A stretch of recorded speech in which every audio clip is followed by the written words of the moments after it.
This is the PTZ Optics Move 4K, a smart camera built for fast-paced sports action. It follows the players automatically with smooth, accurate tracking. No camera operator? No problem. Control it from a joystick, a phone, or let it run on its own. With crisp 4K video and easy streaming, it fits right into your setup. Perfect for schools, clubs, and live sports broadcasts. PTZ Optics, professional video, made simple. Brought to you by RTAV, your broadcast AV partner. Want to play chess but don't know how to get started? Try chess.com. Play for free against someone at your level or challenge one of our friendly computer bots. Trying to improve your chess? Learn the Queen's Gambit and other openings with guided interactive lessons. Like chess but don't want the pressure of playing games? Chess.com has hundreds of thousands of fun puzzles to help you relax and sharpen your mind. Play your friends, make new ones around the world, follow the latest games and more. Sign up and play for free at chess.com today. Are you struggling to get better at chess? A Chess.com premium membership is here to help. Train with unlimited tactics to become a strong chess player. With puzzles of all levels, you'll beat all your friends. Our library of interactive chess lessons will improve all parts of your game. Just like a friend who has your back, the computer analysis feature will give you feedback on every move you play. All of this and much more. Only, I think, 5,000 rupees a month or something? No, plans are affordable for all, along with the 1 month free trial, so that you can take your game to the next level. Upgrade to Diamond now, because Chess.com is best. This is the PTZ Optics Move 4K, a smart camera built for fast-paced.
Welcome everyone to the Chennai Grand Masters day number 4. What an exciting tournament this has been so far. We've seen some amazing attacking chess from all the players. And to take over today's coverage, I have two amazing co-hosts with me, Kinsho and Sahaj. Sahaj, how has been your experience so far in this event? It's been very topsy-turvy. So many nail-biting, matches, especially games of Vidit, games of Nihal, games of Vincent. All of them have been super exciting to watch. And today also we have a very exciting matchup. Incho, based on all the games, which game are you looking forward to the most? To be honest, I'm looking most forward to Vincent and Anish's game because obviously, Vincent is on 3 out of 3, but he's not going to have an easy time today against Anish. We know that he's an extremely solid player, one of the tops. So I'm sure it's going to be a very difficult time to Vincent, and excited to find out how this is going to turn out. And of course, Arjun is going to be chasing Vincent like insane. He is not going to put that pedal down. And of course, he plays Nihal Sarin today, who's not had the best event. He's played some fantastic chess up till that final moment. So what is going on in Nihal's mind right now? He has the white pieces, but he's facing an in-form Erigaisi Arjun. So I think when it comes to his opening, preparation, I think he has done basically the best out of all the players that I've seen so far. He had an amazing position against Anish. He had a very good position against Vincent, and he was basically winning against Vidit as well. But as you mentioned, when it comes to those time pressure crunch moments, something is missing. And playing against Arjun while you're not technically, feeling your best is maybe not the best situation. However, he's playing with the white pieces, so that does give him some extra motivation. What do you think about that, Nisha? Definitely, I think Nihal, for some reason, Nihal is going to, try to prove it that he is back in the game, that he's able to beat or at least compete with Arjun today. And I'm honestly hoping for him that he's gonna find his way to bounce back and show that he is one of the masters truly. Although I know that it's gonna be a tough game, not only because it's Arjun, but also mentally it's quite challenging. I saw the players coming in a bit late today. Maybe it's the preparation. Yeah? They want to prepare till the very end. They know we are reaching the crunch phase of the tournament. This is where some people just move forward from the pack. Some people lag behind. And it's going to be all fire on the board, I think, Sahaj and Kinshuk today. And who do you think will be the leader of the event after round number 4? In the Masters second, can theoretically just be Arjun and Vincent. However, I think Arjun is playing with the black pieces against Nihal. And Nihal, although not having the best confidence, still in the open phase, very, very dangerous player. So I'm not sure what's going to happen there. However, Vincent is playing with white against Anish. So I would say, Vincent being 3 out of 3, even though he's playing against Anish, I'm going to have to say that he does seem to have a better chance. They have played 13 games against each other, Vincent and Anish. And out of them, 10 have been draws. Vincent has won once. And Anish has won twice. And then last game was in Tata Steel, which also ended in a draw. So maybe, Vincent makes a draw, and Arjun also makes a draw, and, the standings don't change much in this scenario. Yeah, that would be fair. And what do you think about Vidit Kinshuk? Because yesterday he had a spectacular win. He was so happy yesterday to win that game, that nerve-wracking game. How does he approach the situation today? Does he kind of think, okay, I'm playing Pranav, who's, let's say, not the strongest player in the event. I could potentially get another win under my belt and kind of inch towards potentially winning this event. So what is going on in his mind right now?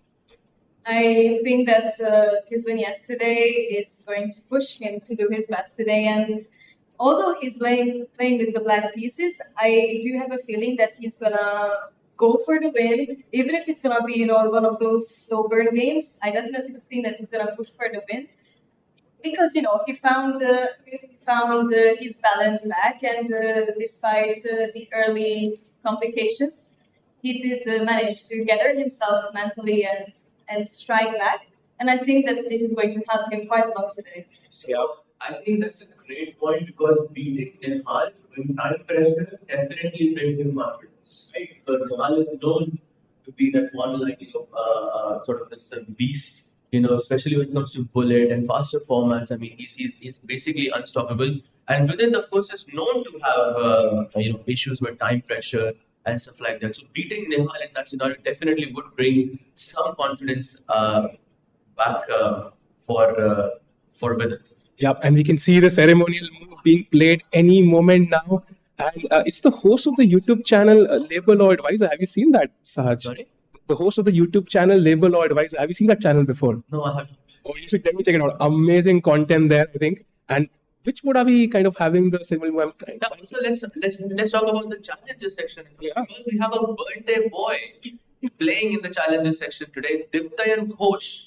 It's his birthday today, so happy birthday to Diptayan Ghosh. And I think he shares his birthday with India number 1 Prague as well. So happy birthday to both of them. Yeah. And Diptayan plays against Harshvardhan, the only international master in the entire event. Indian versus Aryan, Pranesh versus Adiman. I really would love to check that out. And there is Leon versus Harika and Abhimanyu versus Vaishali. Very interesting. We can see Anish and Vincent there having a laugh at something. I don't know what the reason was. And the game's about to begin. Of course, players might be friends off the board, but on the board, they're out for blood. They want to win this tournament. Of course, they don't even have a rest day now. So it's going to be extremely tiring as we move on through the days. Exactly, especially because, just a quick reminder, there is no additional time after move 40, which means that the players have 90 minutes, both of them. And only the 30 seconds increment is going to keep the games going. So it's definitely, difficult, especially if you're used to the other format. And this is also the reason why we're getting so many interesting games, so many decisive games. And I'm sure that today is not going to be any different. And I'm hoping that actually we're going to see a lot of interesting games and a lot of surprises, maybe. Yeah, and I think we have liftoff, if I'm not mistaken. I can see move number 1 being played on all the boards. And we start with Nihal's board there against Erigaisi Arjun, because what an important game this is. 2 Indian talents fighting it out. Knight F3 played by Nihal Sarin. What opening are we going to see here, Saj? Knight F3 is always, this is of course a ready opening. Historically speaking, white can go with G3, Bishop G2, short castle, and this is the mainstream sort of way to go because you keep all the cards on the table. Besides Knight F3, there's also this idea of E3, which I think Anish has been employing quite a bit recently, and then there is another variation with B3, which I think at this point we all know who loves. But yeah, there's Knight F3 C4 as well. So I think Knight F3 is a very flexible opening for white here, and it really depends on how Arjun will respond. And you can see Arjun very focused, sort of collecting his thoughts there. It really depends how Arjun will respond because Arjun also has a lot of flexible choices here on the first move itself. So I guess we will wait and see. And Arjun, of course, openings matter to him a lot. He's been very well prepared. I would say one of the best prepared players in the world in the last 6 months or year. So he's trying to figure out what openings can Nihal transition into. Is he planning C4? Is he planning B3 as you mentioned? Is he planning G3, E3? So many options. Nihal not revealing his cards right now. How emotional do you think Nihal is right now, Kinshuk? Because as you mentioned, not having the best of finishes. So maybe the opening battle matters to him a lot more. If he can catch Arjun in, some preparation, that might really ease off things. I think this is definitely a tough time for Nihal. And, after such tough day yesterday, and I mean, even this tournament has been quite a difficult time. I think it's very, very important for him to be able to keep a clear mind and not get into that phase when you're just spiraling down and just thinking that, oh my God, I'm gonna have a difficult time again and what am I gonna do? So it's definitely very, very important for him to keep himself calm. And we have seen that a lot of players are prepared for such situations when you have to collect yourself. We always see Vidit collecting himself a bit, closing his eyes, just preparing mentally as well. And I think he also has to find this way to keep a clear mind. Black Lotus sort of helping him, especially in crunch moments as well. By the way, Arjun responds with Knight to F6. Yeah. So symmetry there. Nobody wants to reveal any ideas. Yeah. Okay, you tell me what structure are you aiming for first. Basis that I will decide. Am I going to play E6? Am I going to play G6? Am I going to play C5? So Arjun also keeping all options open, and we see pawn to B3. Wow. Oh, we finally have it. It is 80. Why? 80 is forgotten about his game already. He's chilling Nihal's game. He's supporting Nihal now. And of course, that means Nihal is likely to put the bishop on B2. Maybe even goes bishop G2 at some point. So he's not really in for an opening battle. That's very interesting because I thought from Nihal's perspective, maybe I would go for some theoretical line and try to confuse Arjun there. But he's still backing himself. I can win this against Arjun even in a long game. Absolutely. So, and B3 does, very, very, it definitely does ask a question. And meanwhile, I believe Arjun will think a bit in this position, right? Because okay, maybe not. He goes C5. I think a very logical move there as well. If white goes bishop to B2, I guess he's thinking to respond with knight to C6 and see where the position goes from there.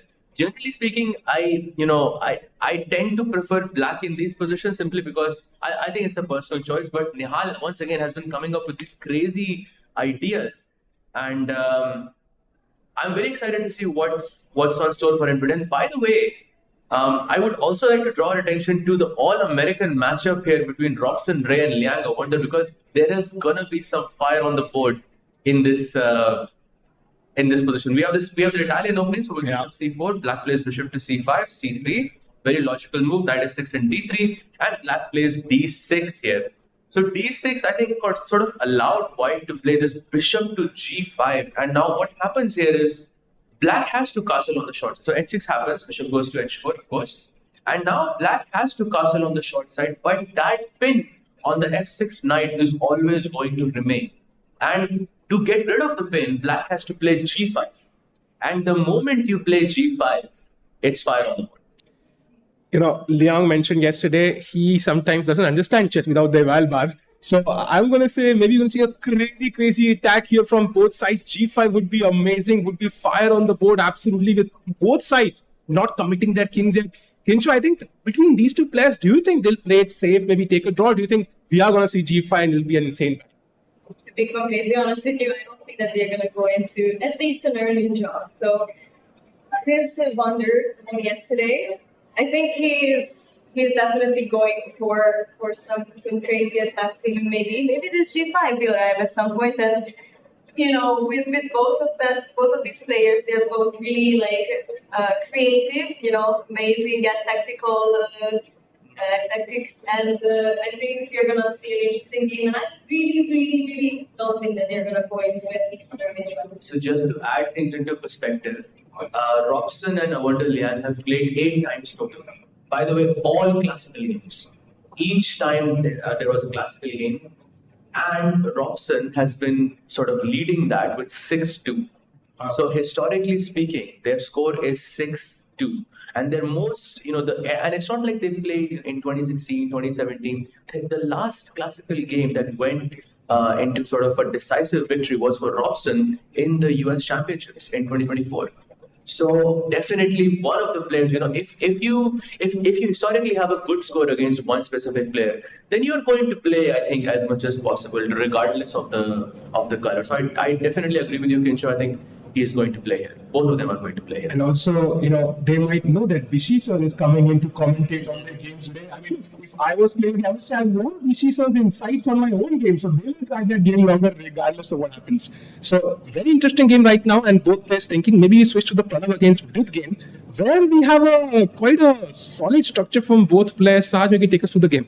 So this is, I think, the Berlin defense with Knight f6 actually had a very nice game right before I came to Chennai in this exact opening with rook e1. Black plays bishop e7, and now bishop f1, knight takes knight. This knight takes knight is an important move because if you don't take, then white retreats his knight back to f3, and that knight on d6 becomes a very awkward piece to sort of move around. So black goes knight takes e5, rook takes e5, very much in theory, short castle.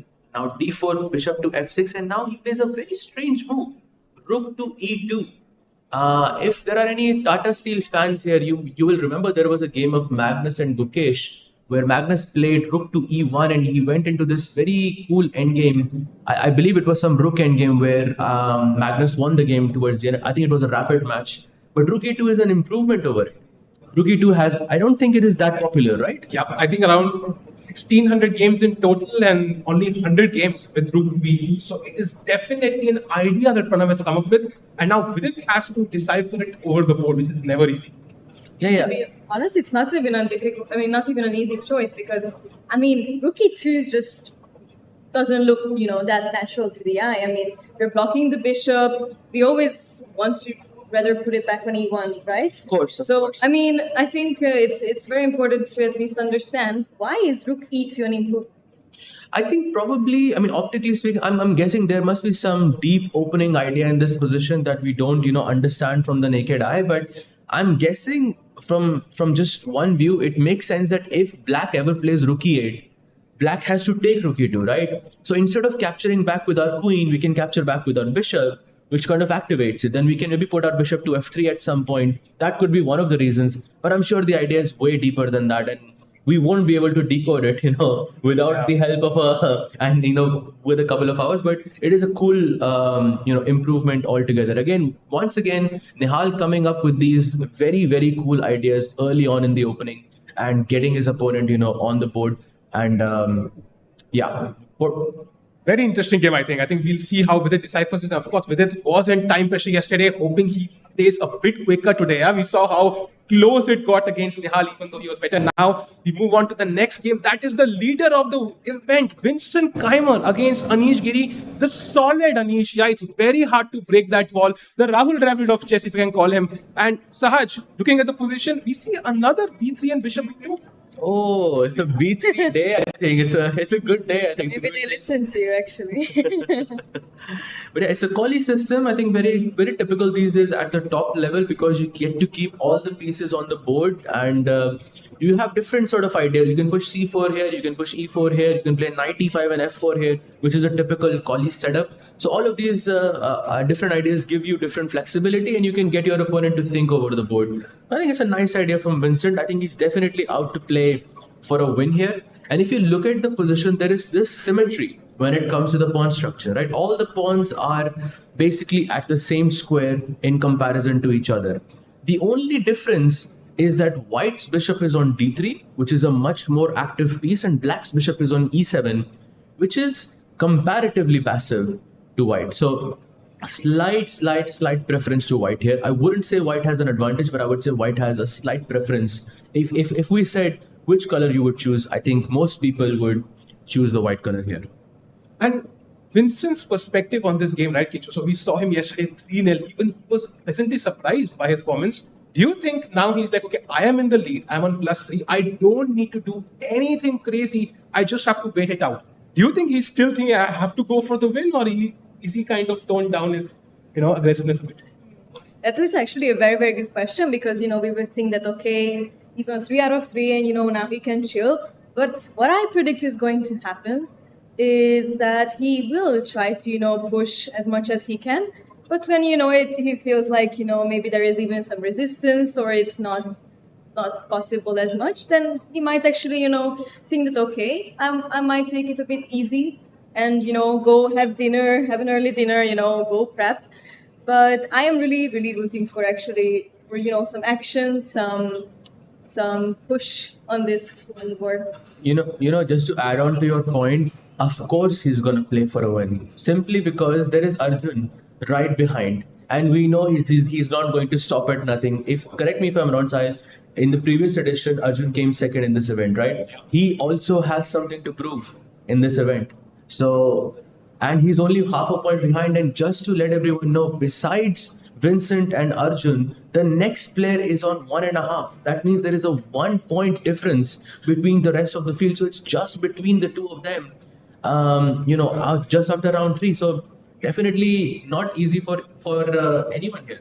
Yeah, and Anish, of course, you can see him there drinking water in the shadows, like a dark night. And of course, he wants to not only steal the pawns after the game, but during the game, would love to grab some material there. And Vincent, of course, will try to push as well. So I think we've looked at all the games, only one remaining, that is Karthikeyan against Jordan. And what do you make of this position? Because I see another E4, E5 structure, and a Spanish on the board, knight takes E4, takes. And Berlin endgame. Berlin, nice. The typical Berlin endgame. Well, that's an interesting point there, because Jordan kind of offered that Berlin draw by going into this variation, and Karthikeyan did not go for it. So Karthikeyan is playing for a win here. Wow. Very interesting. And so just maybe we can show it to our audience what the Berlin draw looks like just for a second. So instead of bishop takes c6 on move 6, white can technically take a draw in this position by going d takes e5. Black goes knight takes b5. White goes a4. Knight d4, knight takes d4. This is all forced, by the way. If anyone deviates from this, it's going to be a draw. So it's going to be worse for that specific player. Take 6 and just queen e4, queen e6, queen d4, queen d6. This you can keep repeating. Draw between Gukesh and Magnus as well, right? So I think Gukesh played this exact opening when he needed the draw. He was aiming for second place, I think. But they did not go for this. And now we are in this position. I think this is the game which is the most advanced. So players are the best prepared. And I believe that Karthikeyan maybe didn't go in this draw game, because they actually both lost yesterday, and I believe that maybe Karthikeyan declined this draw offer sort of because he felt like maybe Jordan did offer this draw, so he can take it easy, and he's trying to play this mind game. I offer you an early draw, but I am going against it because I know that maybe you're tired, that maybe you're disappointed, so I'm gonna push because maybe you feel a bit down. So I feel like there is also some mind games here. Absolutely. Also, just to add on to this point, Jordan had a black yesterday. He lost the game and now he has another black. So losing the game and playing black again may not be the most ideal situation for someone. So I think that makes a lot of sense why he didn't go for it. And of course, at this level, you don't want in a classical match to see another boring Berlin draw. Of course, Karthikeyan also, this is a great opportunity for him to play in this event as well. So I think I think it makes perfect sense why he would want to play. Yep. So we've had a look at all the games, and if we can quickly jump back to the Nihal against Arjun game 1. So we've had a couple of Yanchettos there: knight c6, e3, g6, knight c3, d6, and this is the current position. And if I ask you to choose a color, white or black, which side would you prefer playing with? Sahaj, what would be your choice? Whichever side Arjun is on. I'm not going to look at the board, but no, I'm just kidding. But generally speaking, I prefer black in such situations because I don't generally play this b3, bishop b2 setups with the white pieces. So I would feel more comfortable playing this from the black side, simply because of a personal choice, not because of what I think in the position. Objectively, I still think black has a slight advantage. I think the bar also more or less shows that. So yeah, I think. Black has the central control. Black's going to castle in the next move, get the bishop out, get the queen out. All the pieces look so perfectly placed for black, whereas for white, it feels a bit weird. Like having the bishop on b2, the knight on c3 feels a bit weird. If I could just pick the pawn up from c2, and if I could just put it on c4, maybe I will choose white here. That pawn on c2 looks a bit weird to me. It feels like it's a bit passive in this position. What would you say, Sanjay? I agree. I think we will have the eval bar soon, but I think I need a bar of how often Arjun sits at the chair and how often he's standing again, because he started the game and Arjun was behind the clock. Yeah, he took those 3 minutes for the first move itself. Since then, he's not taken any time at all. So I think Arjun's preparation has been so spectacular over the last year. It's not a surprise that he's the India #1. And not to forget, his rating is 278, 2.6 or something like that. So he's inching towards that spot, yeah, Hikaru's world #2 spot, bit by bit. And if he wins today, he crosses 275. Wow, that is insane. Actually crazy. Also, Nihal and Arjun have had the most matches against each other in this tournament. A total of 62 times they have played against each other. 18 wins for Arjun, 15 wins for Nihal, and 29 draws in total. That is insane, and most of them being online games. So in the online format, Arjun does have the upper hand against Nihal, which I think is insane. Yeah, very interesting. Arjun still taking a walk there, completing his 10,000 steps. Very important, by the way. It's very important, regardless. And Nihal, Nihal rarely looks at the board. I think most guys have a preference, right? So either they're looking at the board and calculating, some look at the wall. What's your preference, Kinshu and Raj?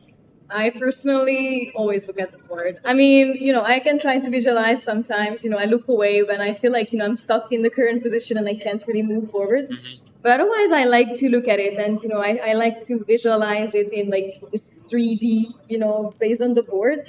So that's my preference.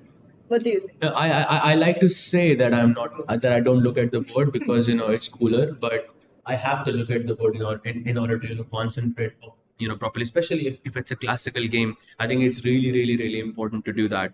And what about you, Sahil? What do you prefer? I think I'm going to copy Nihal. So whatever Nihal is doing, I'll look in that direction. Maybe I also see what he's seeing. Yeah, that's my solution there. But of course, Nihal right now under pressure, half a point out of 3 at the bottom of the standings. He needs a win, and he would love to win against India #1. That would be a huge confidence booster. Absolutely. And by the way, I would really like to jump to a game here between Robson, Ray and Liang, because the question of whether they go into an early draw or not has been answered for you guys right now.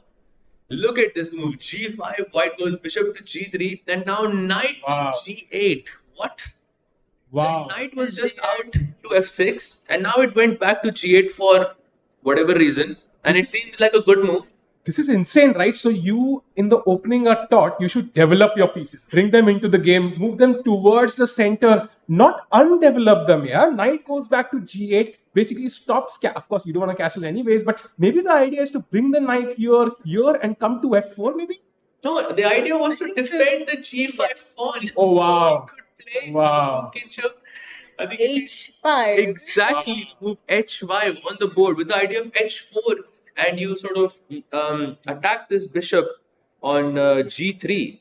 We already mentioned this yesterday, but we asked Liang, what he's kind of predicting, what he would be happy with, and he mentioned that he would like to lose maximum 2 or 3 times. So after yesterday's game, he definitely has a lot of confidence, and he's going for the win today, and he's not disappointing us so far. And also look at his time, like he just completely blitzed out all of his moves. So I'm not sure if this is, preparation, if maybe he did find this at home, or like he did prepare this, or maybe, he just woke up and just said, good, I'm just going to have some fun today. No, I think this is preparation 100%. Yeah, 1 hour, 34 minutes. Yeah. Yeah, 100% I think preparation, because you don't play a move like knight g8 and also that move is the top move of the engine. Yeah. Right, that never happens unless it's preparation. So I think definitely he's very much in prep and looks very, very scary for Robson. By the way, as Robson ponders over his next move, why has the bar shifted in the Nihal and the Arjun game? What just happened? Because this is where we left it, right? And now Nihal plays knight e4, so he's using this spin. If you take on e4, he can take on g7, spoil your castling. Arjun doesn't want to deal with it. He plays pawn to e5, blocking that bishop completely. And now knight to g3 was apparently a slight error from Nihal Sarin in the opening, which is surprising because he himself went in for this structure. And now castles. And the bar is saying, you know what? Black is better, and I'm going to trust Liang here. Yeah, I'm going to trust the bar. I'm guessing this is some miss during the prep, or maybe he's misremembering things, because when you play a move like b3, as we talked about this a bit earlier, that there are many setups that black can throw at you, and all of those setups have a different way that you must react to. Now maybe in somewhere in Nihal's mind, he remembers the position with g6, the final position on the board, but maybe it's slightly different. Maybe instead of the pawn on c5, the pawn is on c7. Maybe instead of the pawn on e5, the pawn is on e7. And in that position, this setup is completely fine. But I think, yes, something definitely went wrong here, because this does not look like Nihal's prep. You can also look at his time, an hour and 22 minutes versus an hour and 25 minutes. And it does not look like it was Nihal who out-prepped Arjun here. Yeah, and also, sometimes the fact that Arjun is thinking, it's not something he's seen before. So he knows maybe, okay, I've not seen this before. Maybe what Nihal has done is not the best. And he's trying to figure out what is the best refutation of this structure. And right now, black has too much space in the center, too many pawns. Imagine at some point the F pawn could come in. And as of now, the best move, for example, is that tricky move pawn to h5, just to kick that knight at some point, yeah? I feel like today, and actually in this whole tournament, we see a lot of these h4, h5 pushes. So this might be, the theme of this tournament. But yes, I do agree with you, Saj. I do feel like this was maybe like a small mishap with remembering for your preparation. And I just feel like Arjun is like, okay, I know that this is wrong. Like, you have your file prepared, and you remember that this is not in the file. Absolutely. I'll tell you a story here. I was playing a tournament this year in Turkey, in Cheshme Open. One of my opponents played this weird knight f3, e3, b3 setups against me, similar to what Nihal did today. And he played a wonderful game against me and absolutely crushed me with the white pieces. And then I thought, you know what, I'm going to try and learn this setup from the white side and see how things go. And actually for the qualifiers of the Chennai Masters, I had prepared this exact opening for the white side, but I was just not confident enough to play it, simply because of the amount of options that black can throw at you and how much you have to remember from the white side itself. And this is what I think happened in Arjun's game. So yeah, I think Arjun probably looking very comfortable. Moves like h5, moves like bishop d7 are definitely very, very, I would say it's comfortably better here. No compensation as far as I can see from the white side. Wow. So yeah. Nihal looking at the wall again. He's one. Do you think he realizes something has gone astray? I mean, even if he does, we both know that neither of those players are going to show it on the board. I mean, Arjun definitely. Arjun, of course. Yeah. I mean, he will jump from his chair when he starts winning, as he usually does. Arjun has the same reaction with everything on the board, and I think same for Nihal as well. He won't show anything on the board, but yeah, I think both players realize that something has gone wrong here, and I think the time is a good indicator of that. Yeah. I think maybe it's time to have a brief look at the challenger section as we wait for the players to play the games. And maybe we start with the birthday boy, Diptyan Ghosh, and he has the black pieces against Harshvardhan. And what do you make of this structure so far, Raj? Oh, we have the Raghuvan with E3. I believe, yeah. Is that the? Yeah, I think that's what it is. 33 D5. Raghuvan with E3. Black plays. What did he go here? Short castle. Okay, Bishop D3. Bishop D2. I think Diptyan looks very well prepared. Yeah, I think he goes Bishop D2. Yeah, and I saw there was some DC4, Bishop C4. I'm not sure if the board is updating here on our side, or is this the final position? I think it is the final. Or maybe we can go a bit. I don't know. It is not the final position. There's some moves have been played here. Knight BD7, Bishop E2, and then he goes D takes C4, Bishop takes C4, A6, and Bishop to D3. I would say, Diptyan would be quite happy in this position already, because looks like that slight advantage that white has from the beginning itself has sort of disappeared. Black can play B5 and hope for the C5 break.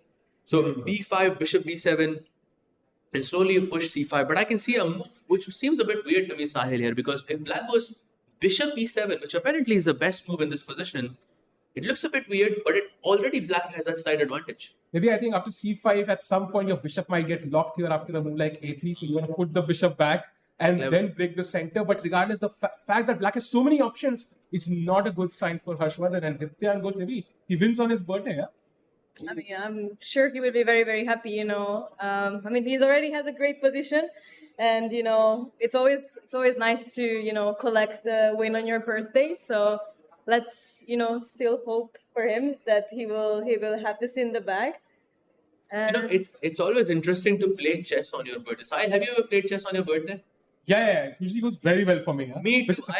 Me too, actually, because I have never lost on my birthday as well. And I think playing chess, especially an event like this, if it clashes with your birthday, of course you want to celebrate with your family, with your friends, and stuff like that. But at the same time, the fact that how well it goes for you is definitely a good indicator. So I think Diptyan is going to have a good game today.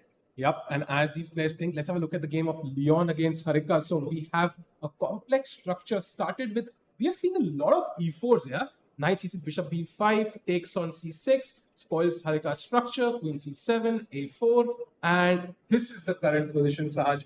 What do you make of this? I personally like white, yeah? I like this structure. I think there's some moves being played here. Short castle, Bishop to E7, Knight G5, and Bishop G4. And then there is the last move, which is F3 being played on the board. Wow. F3, Sahaj, I think you must be panicking, yeah? The golden pawn. I mean, that should be illegal at this point. No, Leon knows what he's doing. So I'm going to trust his judgment. You accept that from him, huh? I will accept that for him, from him. And I think the position looks more or less fine. I just don't like that knight sitting on G5, because that knight cannot go back to F3. And it is forced to sort of go to H3, and where I can always go Bishop takes H3 and damage your structure, which doesn't feel as... Oh, by the way, he makes some mistake. Sorry, Harika makes a mistake in this position and plays Bishop to H5. Oh, wow. That's a slight inaccuracy. So now F3 is completely justified, I believe, in this position. And also, when you think about this structure, this E4, F3, G2, you never want to have a Bishop on H5 because of how away from the position it is. So don't think about what it's doing right now. Think about its future from the next, in the next 10 moves, 15 moves. How is it going to come into play? It cannot go to G4. It cannot go to F5. So it's almost like the bishop is cut off from the entire position. And it also gives white some possibilities of maybe shifting the queen on the king's side with some queen e1, maybe even queen g3, queen h4 plans, and the bishop can be in some trouble there. Agreed. I think Harika missed a trick there, and Leon will be very happy. He's on 2 out of 3, half a point behind the leaders. Harika struggling on 0.5 of 3. I think it's very harsh for a player when you are at the bottom of the standing, Saj. I get a feeling somehow you need that little bit of luck to go your way sometimes, yeah? Yeah, definitely, and I think that is definitely going in Leon's way, at least at the moment. And he has played knight c4, almost responds very instantly. Does not think much. I believe only 2 minutes being spent on this position, and now Harika has to be super precise, and otherwise she's going to be in a really worse position. Like knight d7 is the only pair that sort of keeps things more or less balanced. Besides that, not really. Wow, very interesting. And there are some, I think, updating issues here on challenges. Let's go back to Masters for a second. We'll come back here. By the way, in the Nihal game after Castle's a6, so Arjun asking the question, what do you want to do with the bishop? Do you take my knight? Do you bring it back? And Nihal brings the bishop back, and we can see that question mark there, Sahaj. What do you make of this move? I would say, why not just take that knight and damage the structure? You could have, but double bishop advantage is a huge thing. He doesn't want to give it up, but both bishop c6 and bishop e2 seem a bit weird here for white. But then again, in this position, it is not that easy to play for Arjun as well, because how are you going to push your pawns? Are you going to play h5? Are you going to play d5? What are you going for? I would love to put all those pawns in the center. Yeah, d5, h5. It's really pushing the white pieces back. Ensure somehow the time situation, the position not looking great for Nihal. He's taken off his jacket as well. He looks focused, but this is not an easy position. You see, for me, when you take off your jacket is when you feel a bit suffocated or a bit too hot even. So that tells me that, he did realize that, okay, I probably, did something wrong, or I did miss something. I misremembered something. And taking off your jacket is a sign of that. You feel uncomfortable, and I think, even if he's not telling it with his face, his actions, I think, do tell that for us. So it's not going to be easy for him. And although the time seems equalish for now, that can shift very soon for Arjun's favor. Arjun already having I would say, a 0.6, 0.7 advantage, which is huge, I would say, with the black pieces in just under 10 moves. So he's doing fantastic so far. Maybe you can take a look at Robson versus Awonder and see if there's any updates on that board, because we had looked at this move after h5. So please take us through the game. Wow, so knight g8, d4, h5 is where we left it. h4, so pawns have no shyness in this game. Everybody wants to go up. Pawn to g4 now. And now this knight has to make a committal choice, right? So do I come back and kind of copy what black did? Or do I, be ambitious and go to g5? But then, of course, there's no easy path to come back to the king side. So very committal decision. And you can see Robson almost 30 minutes behind here.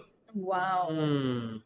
That's actually very interesting. And, and we do see actually the decision. It's already on the board. We have knight g1, which is apparently a mistake. And I'm wondering if we had to play knight g5, but it just doesn't look, reassuring. Putting the knight on g5 while black always have the option to play f6 is just looking really scary in my opinion. So I can't blame Robson for playing knight g1 here. This might be the first time that Awonder Liang defeats Robson, right? If memory serves me right, out of those 6 games, I believe 4 were wins and 2 were draws or something like that. We don't remember Robson losing a game. So this might be the first time that Robson might, Awonder might get the better of him in the game. Yeah, very interesting. And we're looking great touch here. I think white is out of prep. The central pawn is also kind of under pressure. So I get a feeling here somehow that, the games are getting very interesting. And of course, Arjun must be thinking, let me win that game. Let me take the lead in the tournament. And Vincent Keymer's game also becomes very important. So Kinsha, I think among all the games you've seen so far, how many results are you expecting today? Because we saw like 7 or 8 yesterday.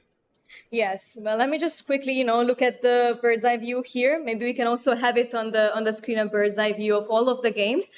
And I think we will definitely see a decisive game, at least, in the American matchup. I sort of expect a decisive game in the Nihal Arjun game. And I'm really rooting for a Vincent Anish decisive game as well, although, I might be just dreaming. So I'm hoping for a 3. What do you guys think? Vincent versus Anish, a result would be fantastic there. Although when you said would, what result are you expecting there? I don't want to say, all of the fans might, come at me for rooting against Anish or rooting against Vincent. But, Vincent has been on such a run in this tournament, and I feel like he doesn't only have this, psychological advantage, but he's also been in his form. So if it's a decisive game, I'm definitely thinking that Vincent is gonna come out with a victory. What do you, Sahil, think? Yeah, it would be amazing actually. It would be so cool to see a race at the top, yeah, between Arjun and Vincent, of course. If Vincent wins this 4 out of 4, it only reminds me of the crazy performance by Fabiano Caruana when he got 7 out of 7. And of course, Vincent is one of the talented youngsters in the world right now, must be thinking about qualifying for the candidates. So he needs that form right now because we have 2 very important tournaments coming up next, the Grand Swiss and the World Cup.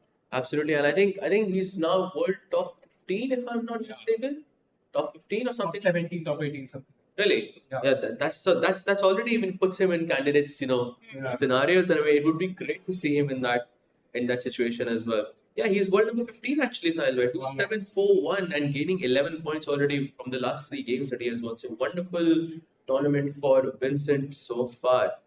Okay, while they're thinking, maybe we can actually, since we're discussing the game, let's actually go to them and see. Yeah. Knight e4 was played between Vincent and Anish. Simon, the idea of knight e4 is to play f5, I'm guessing. Everyone is, touching that golden pawn, that you're not really enjoying that, huh? Block the knight. My one piece has, spoiled the party basically, One bad apple spoils the fray, and basically you block the bishop, the knight can't go up, and if you move the knight to e5, I am ready with that pawn. Spoiling any attacking chances you might have. So this is a great piece and can kind of counter all of these pieces combined, yeah? Got it. So f5, I think, with the idea, and maybe you can throw this rook f6, rook h6. I know Sagar Bhai, when he was here yesterday, and he's going to be here with us today, especially when Vishy sir is here. After f5, he was mentioning this very cool idea that you can play f5, rook f6, rook h6, g5, g4, and you just go for the kill on the h2 pawn. But it's Anish. Anish. Like, Anish will not go for this. It's Anish 2.0. Yeah, but Anish I think is very solid. I think he would prefer white does it, and he tries to squeeze out a mistake there. From Anish's perspective, I think he'll play it very solid, and he'll not be in a hurry to kind of attack unless Vincent does make a mistake. Then he will pounce on it with both hands. I completely agree with you, Sahil. I feel like it's a bit out of Anish's style, But maybe if he decides that, okay, I'm gonna show Vincent that he might have been the boss until now, but I'm gonna take over. So it would be amazing to see that as well, but it's a bit unlikely in my opinion. Yeah, he's walking. You can see him walking. Yeah, very calm, composed, no random movements with his hands even. And Vincent's still kind of contemplating, how do I create any chances? So what is the best plan for white here? How can white maybe try to remove this knight or at least create some chances? I think you must push c4 or a4 at some point and gain something on the queen side. Because even though black does have an attack on the king side, it is not going to happen in the next 2-3 moves. You need some time to build it. And while black is busy building it, you try and expand on the queen side. And there won't be enough attack if you're fast enough on the queen side. Essentially, you want to create some problems on the d5 pawn. So for example, let's say if white goes c4, white takes on d5, black goes e takes d5. Now that d5 pawn already is a bit, let's not isolate it, but it's still a bit weak. Then you play bishop a6, exchange that dark bishop, the light bishop, and you sort of put pressure on the d5 pawn. Or you can go a4, a5 and attack on the queen side as well. Both of them seem like a logical move. However, this is not an easy sort of setup for white here. I feel white does have to be careful. And from the black side, it's very easy. You just go everything, and you just take everything to the king and just try to attack as quickly as possible. Wow. A tough challenge for Vincent Keymer, who's played some amazing chess so far, puts his rook. By the way, the first preference of the engineer, he's still playing great chess and he's ready to pounce on any opportunities that Anish might offer. So which game shall we jump to now? Maybe we check out the Vidit game, where I think that rook e2 move had us, bamboozled. What does that mean? Knight comes to f5, and this is the current position. Yeah. All right. It's so like unnatural to me. I mean, I'm really not used to these sort of positions. Rook on e2 looks so Yeah. Black wanted to. White was saying, okay, if you trade off, I take with the bishop. Black says, I will not trade then. So you keep that rook on e2 for a long time. Your bishop can't enter the game. And you don't even have a good square for this bishop. So white is somehow underdeveloped, yeah? But I mean, there is a point to all this. I think maybe in the future, let's say white goes queen d3, brings the bishop out to d2. White can still play rook e1 and save that move, because the e file is the only open file in the position. You want, rooks belong on open files. And you also want to double up on the open file to sort of put more pressure on that file itself. So playing queen d3, bishop d2, rook e1 does technically save that tempo for you. And this could be a plan in the future, Sahil. Yeah, and maybe I was thinking g3, just to block that bishop, put the bishop on g2, and somehow maybe use that bishop along that diagonal. Multiple options for Pranav, who is still around 11 minutes ahead of Vidit. So Vidit had again showing some signs of facing time pressure issues that we've seen multiple times in the past. Definitely. Even in this tournament, we saw multiple occasions when Vidit was low on time and it caused him some trouble. And it's kind of showing up here as well. So he will definitely have to, keep up with the pace. And so far, he's been doing fine. I mean, yesterday we saw that he did show us that, just because I'm low on time, it doesn't mean that I'm gonna mess it up anywhere. Right. And I think once again, beating Nihal in a situation like that is very, very impressive. But, getting to that stage was a bit shaky from Vidit's side, because it could have gone either way. And if it didn't go his way, it could have really, affected his confidence and, his next following games as well. So let's hope that doesn't happen again. So he must, pick up the pace, like you said. And meanwhile, maybe one look at the Nihal Arjun game again, because I'm quite excited about this game somehow, because again, we saw bishop e2, e4. So Arjun is very crystal clear. He kicks one knight back. The knight has to come to the back rank, and then he says, why kick just one back? Let's kick the other one as well. So he's ready to basically kick all these knights back, and if the knight has to come to h1, that's going to be terrible. And I'll be honest with you, this doesn't look too promising for Nihal. I mean, all of your pieces are stuck on the back rank around the king, and I understand, that it can be, a defending piece. But how are you going to manage when all of the pawns come down running on you? I have no idea. It looks very, very ugly, I would say, to be playing as white here. I mean, maybe you can play f3 at some point and gain some counterplay along the f file. See, now even I myself am trying to, push the golden pawn and, get in order to get some activity. But I do not like this position for Nihal here so far. I think Arjun is doing wonderfully. I think he is on track to, get another victory on his belt. Wow. So Erigaisi Arjun, very, very close to potentially even leading the event. It will be very interesting to see how Nihal tackles this problem. He's played amazing chess, but he's had problems in the later half of the game. He's having it right now in the opening. So very interesting, his opening gamble. And by the way, we've seen Nihal yawning a lot in this event, yeah? He's not catching enough sleep, maybe. Yeah, because he's preparing, finding all of those cool, variations for us commentators, and of course, for the audience as well. And of course, that takes a lot of time. I mean, if you look at his games, I mean, the creativity and how fresh the ideas are, it's just a treat to watch. Very interesting. As Nihal calculates, maybe we have a look. By the way, just one time I would like to take a look at Karthikeyan versus Jordan, because that is a very, very interesting game to me, because we very rarely see the Berlin endgame being played out at this level. Very rarely. I mean, it used to happen a lot, during Kramnik, Kasparov, those days. But these days, I think nobody really goes for the Berlin endgame. And this is such a treat to watch, I believe, this position. There's an opposite colored bishop on the board. Black has a double pawn, c7 and c6, and I am not even sure, but technically speaking, white should be better here, because optically you can say white has 4 versus 3 on one side, and it is 3 versus 3 because black has double pawns on the other side. However, it is black who's already, I would say, very, very much better in this position. And why do you think black is better though? Because it's Berlin, and I'm just terrified of Berlin. In my whole life I have avoided Berlin from both sides, from both colors, because I just feel this endgame can be so tricky and so difficult to play for both sides. But right now it feels easier to play for black because if black can go b6, c5, maybe break on the queen side with something like a4, and that will sort of untangle his pawns. And white on the other side, you do have this 4 versus 3 situation on the king side, but you cannot make progress. Like, you cannot play g4. Maybe you can play g4, but you cannot play f4 so easily. You cannot play f5 so easily. And even if you did play f4, I can block you with something like g6. So I'm not so comfortable here as white. What do you think about that, Kinshuk? I do see your point, but I was actually very, very surprised to hear your thoughts on this because, my sort of beginner mind is thinking, okay, my rooks are already connected. Black has double pawns and the king is in a weird situation for black. So my understanding would be white is so much more comfortable. And now, listening to the points that you raised, I'm leaning towards to what you're saying because I'm gaining some understanding deeply on the position.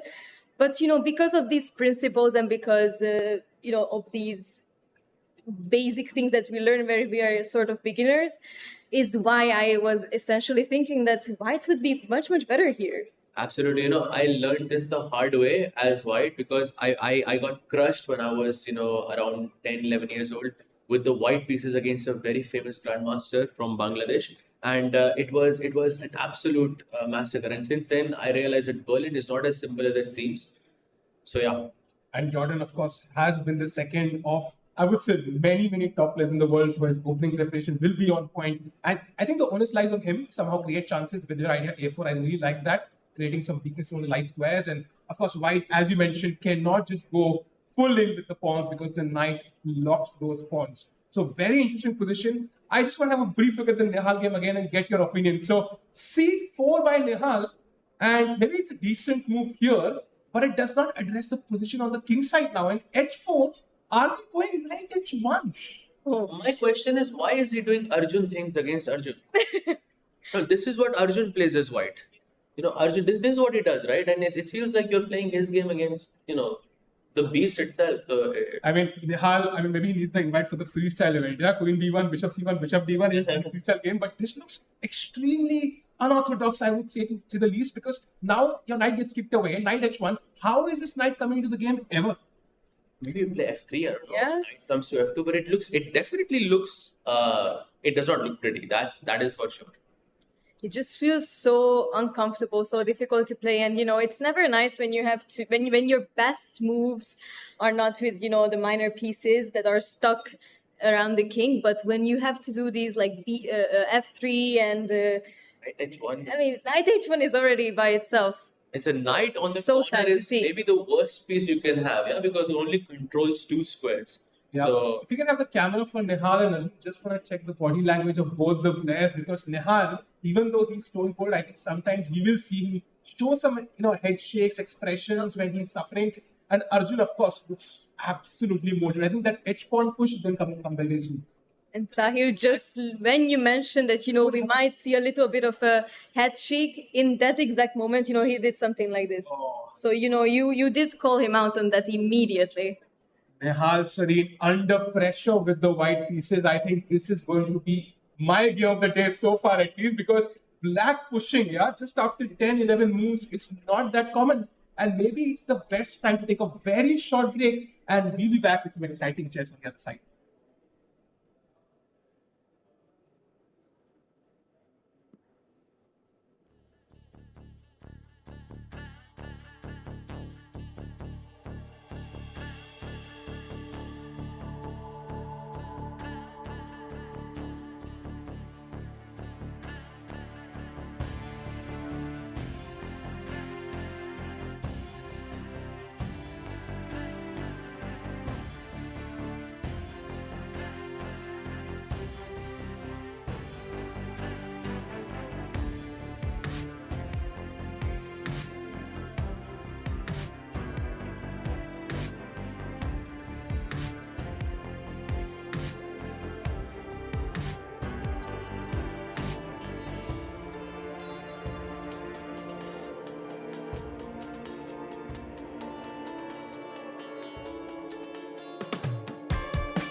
games are heating up. We have something exciting for our audience here. Very exciting. We have a chair that is empty here.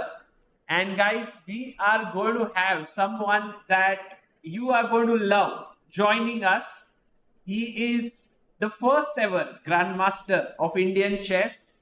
He is the 5-time world champion. Any guesses on who that person is? Yes, the one and only Vishy Anand is here. Let's have a standing ovation for the legend.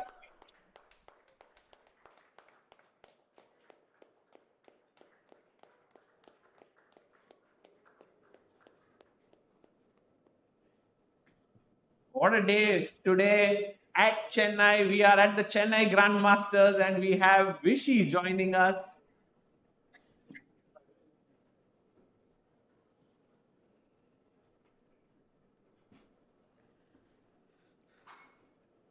Silent. Vishy, welcome, a warm welcome to you here at the commentary box. Maybe the shortest travel to the tournament hall for you. No, not even close. In Anna Library was like 10 times closer. So it's not even close. Yes, the previous edition was very, very close. And Vishy, we are so glad to have you here. How are you feeling about Chennai Grandmasters now into its third edition? This time we have this live commentary. We have a lot of people who have turned up and they're so excited today that you are coming. They're all waiting here. It's great. And look, it's not only a chance to showcase our players, but the best players are coming. We have Vincent, Anish, and MBL previous year, Levon. So, top players. And, it's fantastic to have such a good round robin at home. And Vishy's a very warm welcome. I was just talking to Sagar 15 years ago. We both were college kids playing a simul against you in Mumbai. And here, it's such a happy moment. So thank you. What was the result? Do you remember? I lost. Yeah, I also lost. Yeah. But it's just been an inspiration to almost all of India, so many worldwide as well. Thank you once again for this, and let's dive in to the games. Let's do that. Yeah, the tournament has shaped up very interestingly. We have two Indians facing off against each other. I know. I was waiting to see this game only. Yes. Nihal versus Arjun. It's. In fact, I think Arjun used to visit Nihal's house and for this fix long back. I remember seeing a photo of them together. Yes. And I don't know if it went in the other direction as well, but I think once Arjun went to Kerala to visit Nihal and play. And so now they're both meeting somewhere else. Yes, actually, Nihal has been having a pretty intense event here. He had couple of good positions against Anish, against Vidit. Then he lost against Vidit, drew against Anish, a draw against Vincent that turned into a loss. So he's on half out of 3, while Arjun is right now cruising at 2.5 out of 3. And also Arjun has this thing that he could potentially make it to the candidates with this rating spot if he gets a lot of rating points. Do you think that could be playing on his head in this tournament before going into Grand Swiss and World Cup? I don't know. For me, if there were always more than 2 things that needed to happen, I didn't keep thinking about it. If I have to do 4 results and exactly these 3 have to be done by someone else, and that has to at some point you can just give up, and it's easier to just play some chess. So I would find that counterproductive. I doubt he calculates that far ahead in this. I think he'll play the normal way he plays, and that's it. Okay, so we can go to the position, and there's one request that I have, Vishy, in case if it is feasible. There are a lot of little kids here, and they were all very keen to give some answers and so on. So if you have any questions that come like a chess position that or sounds something, good. Yeah. then we can ask the viewers. Okay, so are you surprised with the opening that Nihal Sarin chose here with B3? Not at all. Nihal's style has gone more and more in this direction for quite some time. He plays very out of the box stuff, shall we say, with white. And it doesn't surprise me at all. Even I was struck by what he did against Anish. He just went for absolutely symmetrical position. If Anish had captured on E2, they basically have a mirror image. Yes. And his point was, I'll play from there, and that's a sort of unique. And after that, well, Anish didn't take on E2 and tried to. I don't think he felt he's better. It's obvious with the center closed like this, the bishops are not going to play much. But I mean, if you look at bishop E2, queen E2, bishop H6, it's just a photocopy. It's absolute. It should be just equal. Anyway, look at this position. I mean, he went on E7, took twice on E7, and then brought the remaining thing out. This is very typical Nihal these days. And so this particular opening doesn't surprise me. You know, Sagar bhai, he could have been on 1 out of 2, in fact, even earlier. Even that heartbreaking loss to Vidit yesterday, still on half out of 3.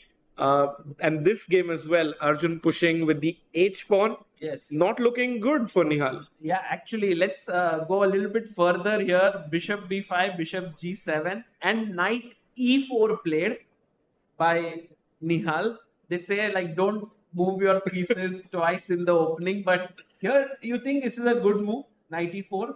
You should not move the same piece twice before you moved every piece once. But look at, he moved all his minor pieces. I mean, I think the rooks don't count in this. Right. Yeah, then it makes sense. Then it's okay. It's allowed. So, so E5, knight went to G3. And this is given as a question mark by our computer here.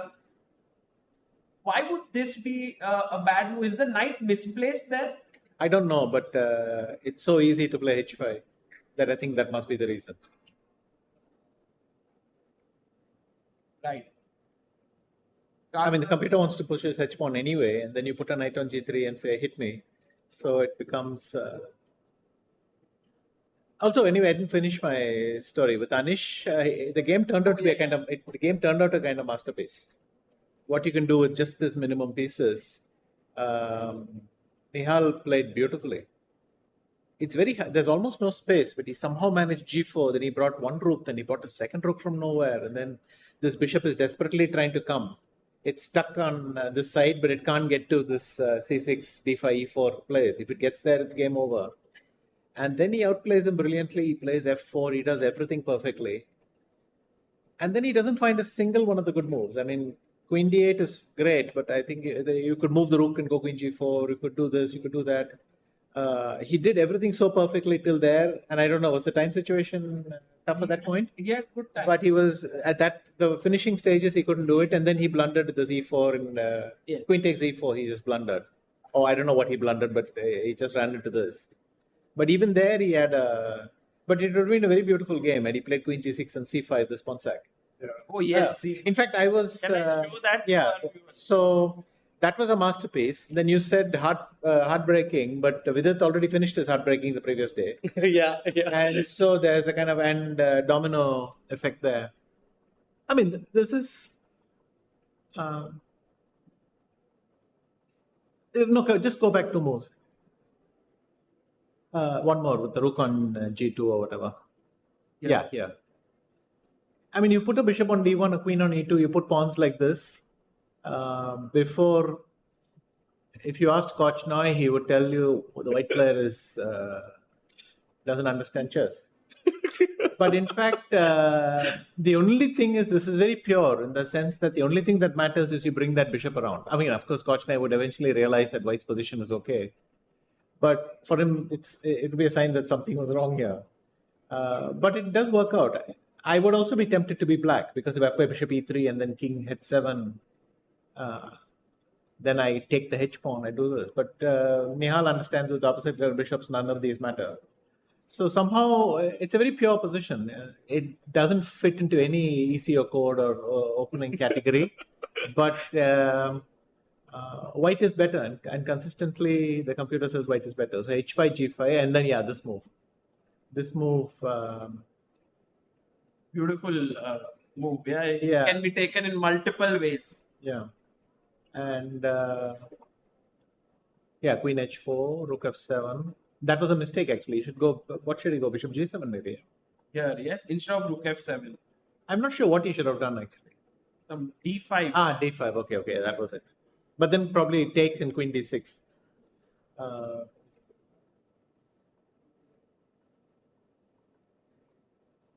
So this was a very nice game. Yeah, and here queen g6 and c5 in some way, or queen g6 and then if you play d4, at least you don't allow queen e4.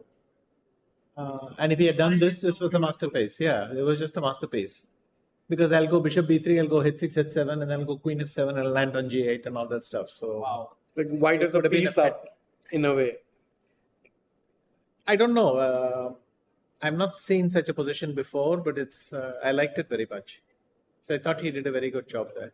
Rakesh bhai, what is very amazing for me is how closely Vishy has seen this game. Like, you not just browsed through it, you knew all the intricacies. We are commenting. No, but I thought when I was watching the game at this point, and I wanted to make this move myself. So then somehow I saw c5.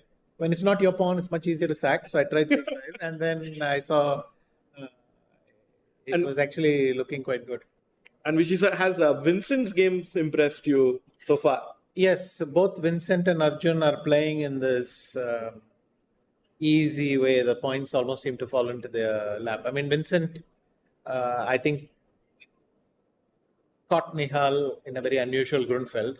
I don't know how much either of them could have prepared exactly this line. And Vincent was also very smart against Murli. No, Vincent is playing this kind of easy chess, and he's very, very confident. I think maybe he's even more confident with Gukesh's prep than Gukesh's.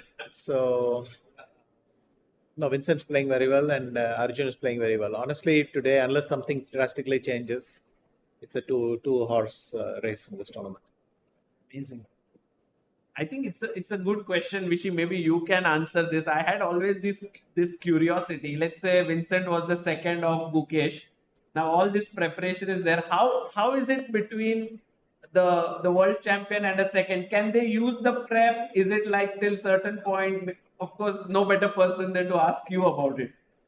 Yes. So obviously 20 years ago, when the prep you did was quite unique and so on, you had to leave it to the player. I'm sure Kasparov and Karpov, even when myself from the, I had the notes and my seconds just understood, well, they would not use that.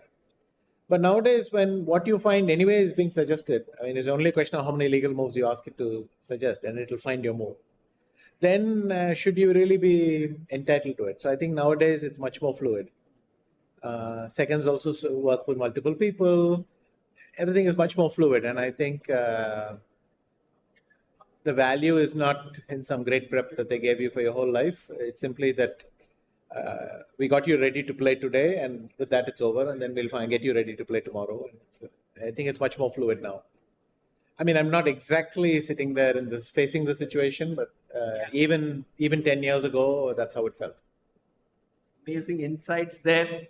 So in the game, we have this position. The knight first went back to e1, then the knight went back to h1, and Arjun kept pushing his pawns.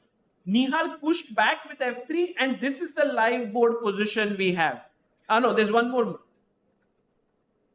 Yeah, this is the live. Okay, so first of all, this is very normal from the same-ish except that instead of the white pawn being on e3, you put it on e4, and then you get the structure. You can take Vidit against Jordan.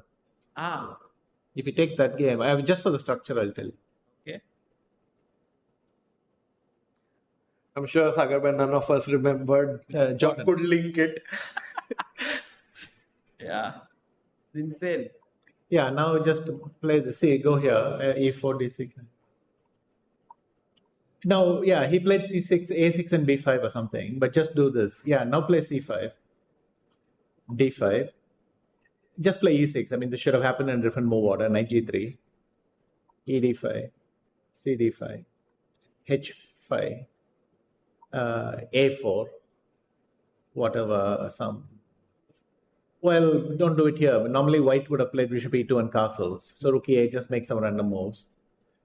Rook b8, castles, h4. It's very normal to come knight h1, f2 like this. So, and black will play knight h2, knight f5. I mean, knight h1, knight h5, knight moves f5, and then it's quite tactical. And sometimes it works, sometimes it doesn't. This is very, very typical for this position. So, knight coming to h1 is not a big shock. Let's now go back to our game. And for me, looking at it instantly, if you go back 3 moves,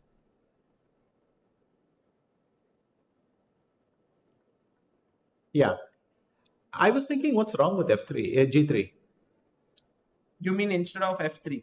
No, no. I mean, he played f3 before h3, right? No, this is the this is the position. Okay. f3. Yeah. Yeah, I was thinking if I play g3 and you play queen e7, and then I'll go, okay, or f3, queen e7, and then g3. What's wrong? Because, yes, it's very fashionable and very strong to put the pawn on h3, but exactly the knight wants to be on f2. And usually it's on f3 or something, so it's not easy. Here, but here the knight is coming to f2. So how bad is this? But I think it's different at the board. You see these things with more clarity. And so Nihal went knight g3. Do you think nowadays players are a bit scared of that h3 pawn, and they are like, even Vidit did it in one of these games with Jordan. He took the pawn gh3. Letting it survive here is getting very scary. No? I think it's more concrete. They just calculate some lines, and now they're aware what that pawn can do, and they remove it. But now after knight takes g2, it doesn't matter for white. The pawn, kingside pawn structure is not weak in any way, because I'll play bishop f3, and then instead of pawns, I have knights there, and kind of that is okay. But still, there is some space for black. And the problem for white is that really he didn't get one more move. If he could play knight f4, then after knight e5, he can go bishop g2. Oh. But he's one move too slow, and somewhere in this thing it messed up a little bit. And the knight, if it's on c3, I can still play bishop g2, and it's a very nice position. But of all the pieces, I think the only one I really don't like where it is the knight on g2. So what you're saying is, if rook e8, then knight f4, and now if knight e5, this would be like a very nice position for white. Like, I mean, I would. This has its own issues. You'll play knight fg4 and try to go queen h4, but within limits, yes. I think we can sort of. I mean, obviously, there's a lot of calculation that needs to happen, but anyway, he put these double knights. No, now he can play knight f4 and give the bishop. That is one option. The other knight, yeah. No, you don't want to do that. I think you want to go rook f. With the queen, yeah? Yeah, with the queen, so that you don't land in bishop g4. But this is already better for white. That means then if black is not taking on f3, what is black playing? Maybe black is playing g5 or something. Oh, g5. But that sounds, I don't know, I'm not thrilled with that, but is it happening? What is the valuation? Right now, or it wants to go something else. Yeah, rook b8 and rook b8, b5. Okay. Which means that maybe my whole impression that the bishop on g2 and that structure is not that great after all. Also, no disrespect, Rakesh, but it may not be the strongest computer also. So I mean, this online thing. So Yeah, of course. still. Yeah, but we've seen Nihal, on the board very much in this pose, and yawning a bit also. Sagar, he's struggling. So does he defend, or he goes for a win today against Arjun? Yawning could also mean lunch was good. No, honestly, you had a good lunch and you didn't have time to fully sleep it off. Do some online bullet grind late night with Nihal. You never know. You said it, not me. You said it. But yeah. This is fascinating. So if actually you're not taking an f3, then why is it better for black with the rook on e8? Yeah, just rook e8. Exactly. It's a very... What is the evaluation? This is already point... it's equal. It's equal. So only rook b8 is better for black. To be better because he wants to play b5. But what's the big deal? If I go d3... then say e3 will hang. Okay. Somewhere. Or knight g4 will pro. So the big value for white is having that pawn on d2. Because it's protecting e3 and that is protecting f4 and everything is hung there. So if he goes b5, he kind of forces you to take, and then black has this pawn mass, right, on the queen side. More than the pawn mass, I think you lost control of d5. This black is not really going to rush with the pawns in, but you lost control of d5. My feeling that it's that. Vishy, with engines being such a big part of, let's say, modern day chess, like when we see Arjun many times, we talk to him. He's not even read many books. He's kind of grown up on engines and of course many other things. And there are a lot of young kids here. What would be your suggestion for them when looking at these live games? Should they look with engines? Should they not look with it? Does it change? Because when I was young, everyone used to say, don't use engines. And I was growing up that way. But now, is it different? I mean, honestly, I would say go take a walk, but don't look at the engine and don't look at the book also. But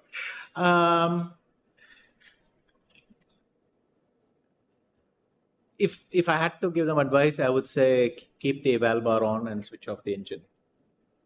And write your thoughts. This is if you're not going for a walk and you're sitting there watching the whole game for 1 hour, then make the moves along. You can save it in the end and then compare with an engine after that. That's the real value.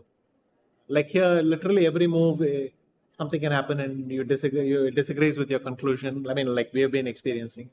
That's very valuable. So you cannot not use engines, but the reason I'm saying is if you to think without anything is a bit boring. So eval bar is nice just to stop you wasting time, but then I think that's a good solution. That's very interesting, what you mentioned here. Guys, write down, maybe you can do it here as well. Write down your thoughts. Could be very fun to follow the games that way. Nihal did go knight f4. And he's got his knight into the center. If Arjun goes rook b8, that would be nice. But Nihal is fighting here. We thought Nihal had a very bad position out of the opening, but it's not the case, right? He's fighting position. Yes, also something minus 0.2 and minus 0.3 is you don't have to take too seriously, I think. Sagar bhai, shall we see some other? Yeah. On that note, maybe we jump into Vincent's game. Okay, the leader. Yeah, and where Anish has kind of used Arjun's idea. Yeah, that pawn. That side pawn, like an Alpha Zero-esque idea there. Everything is not Alpha Zero. I mean, there is no Queen B2 mate for a start. Yeah. So I think the main value on H3 is that there's a back rank. I mean, after G3, there is still a back rank mate and there is Queen G2. It's true they put the pawn on A3, but no, it's not completely zero. If you see these Tarash lines where they put somehow one pawn runs very far, then they'll put a knight on B4 and take on A2 somewhere, and that's the value in having this pawn very far. But here, I can't imagine a position less suited for this pawn on A3. Knight is on D7, everything else is back there. So for me, this is a nice position for white. If I play B4, white, if I play b4 at some point, oh, it's white's move even, then this a3 pawn is slightly weak. I might be able to leave a queen on b3, then you will have to leave one piece stuck defending it. And I can play rook e1, something on the king side. Very comfortable. I mean, I don't know specifically here, but I feel that this should be nice for white. So b4 is a very nice move. If white doesn't do that, black would generally try for c5, right? Well, my point of b4 was to get the b3 square. For me, I don't know that black wants to play c5 also. Because white doesn't have to take at once. White can play bishop b5 and then some rook c1, bishop a1, something like that, hang around there. Because you have hanging pawns and you have a weak pawn on a3.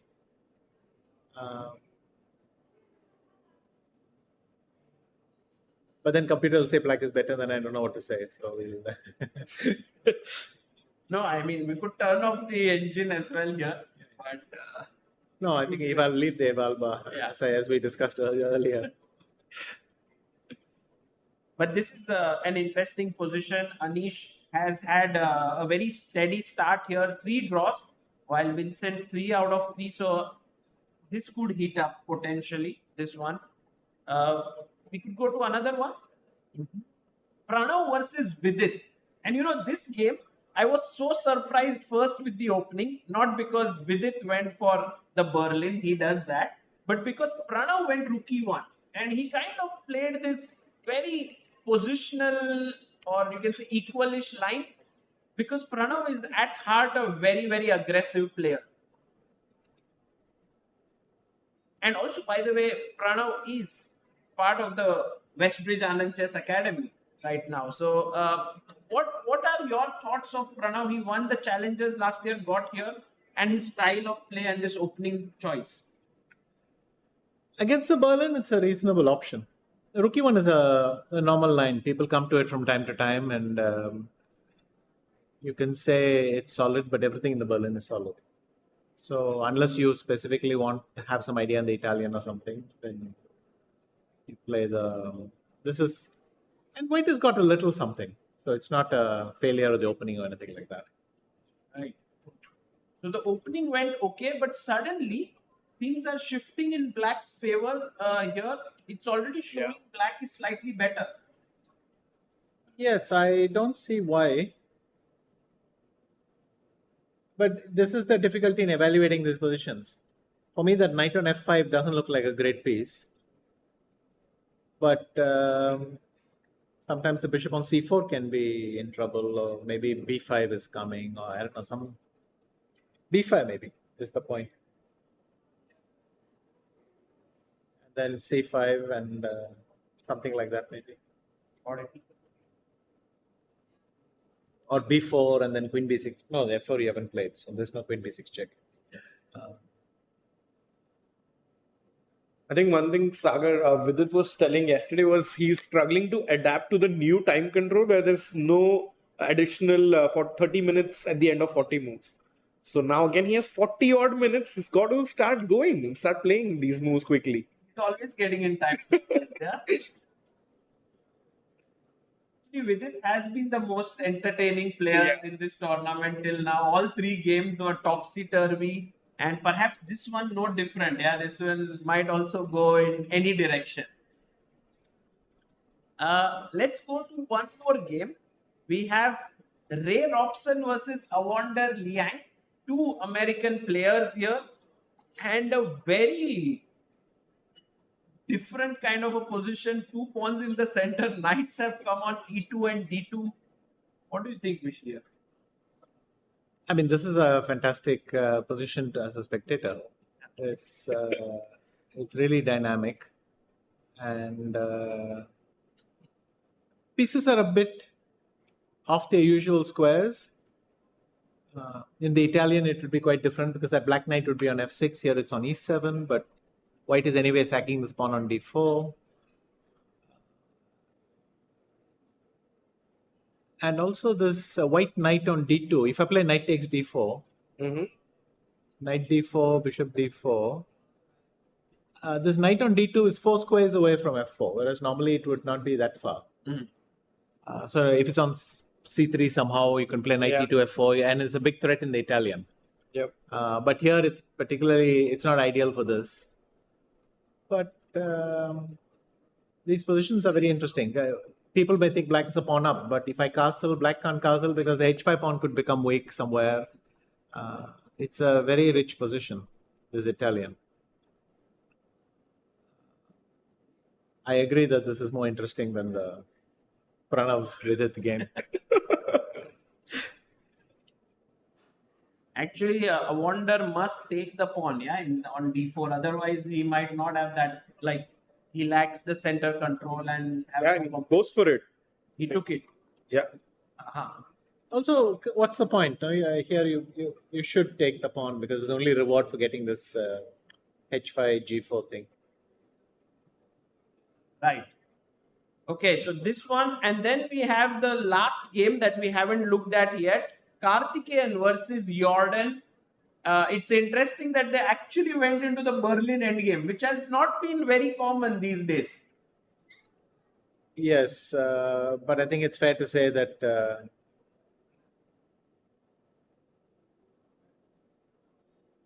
well, I don't think white has gotten anything. And though I've not seen this particular position with the king on b8 without the rook being stuck there.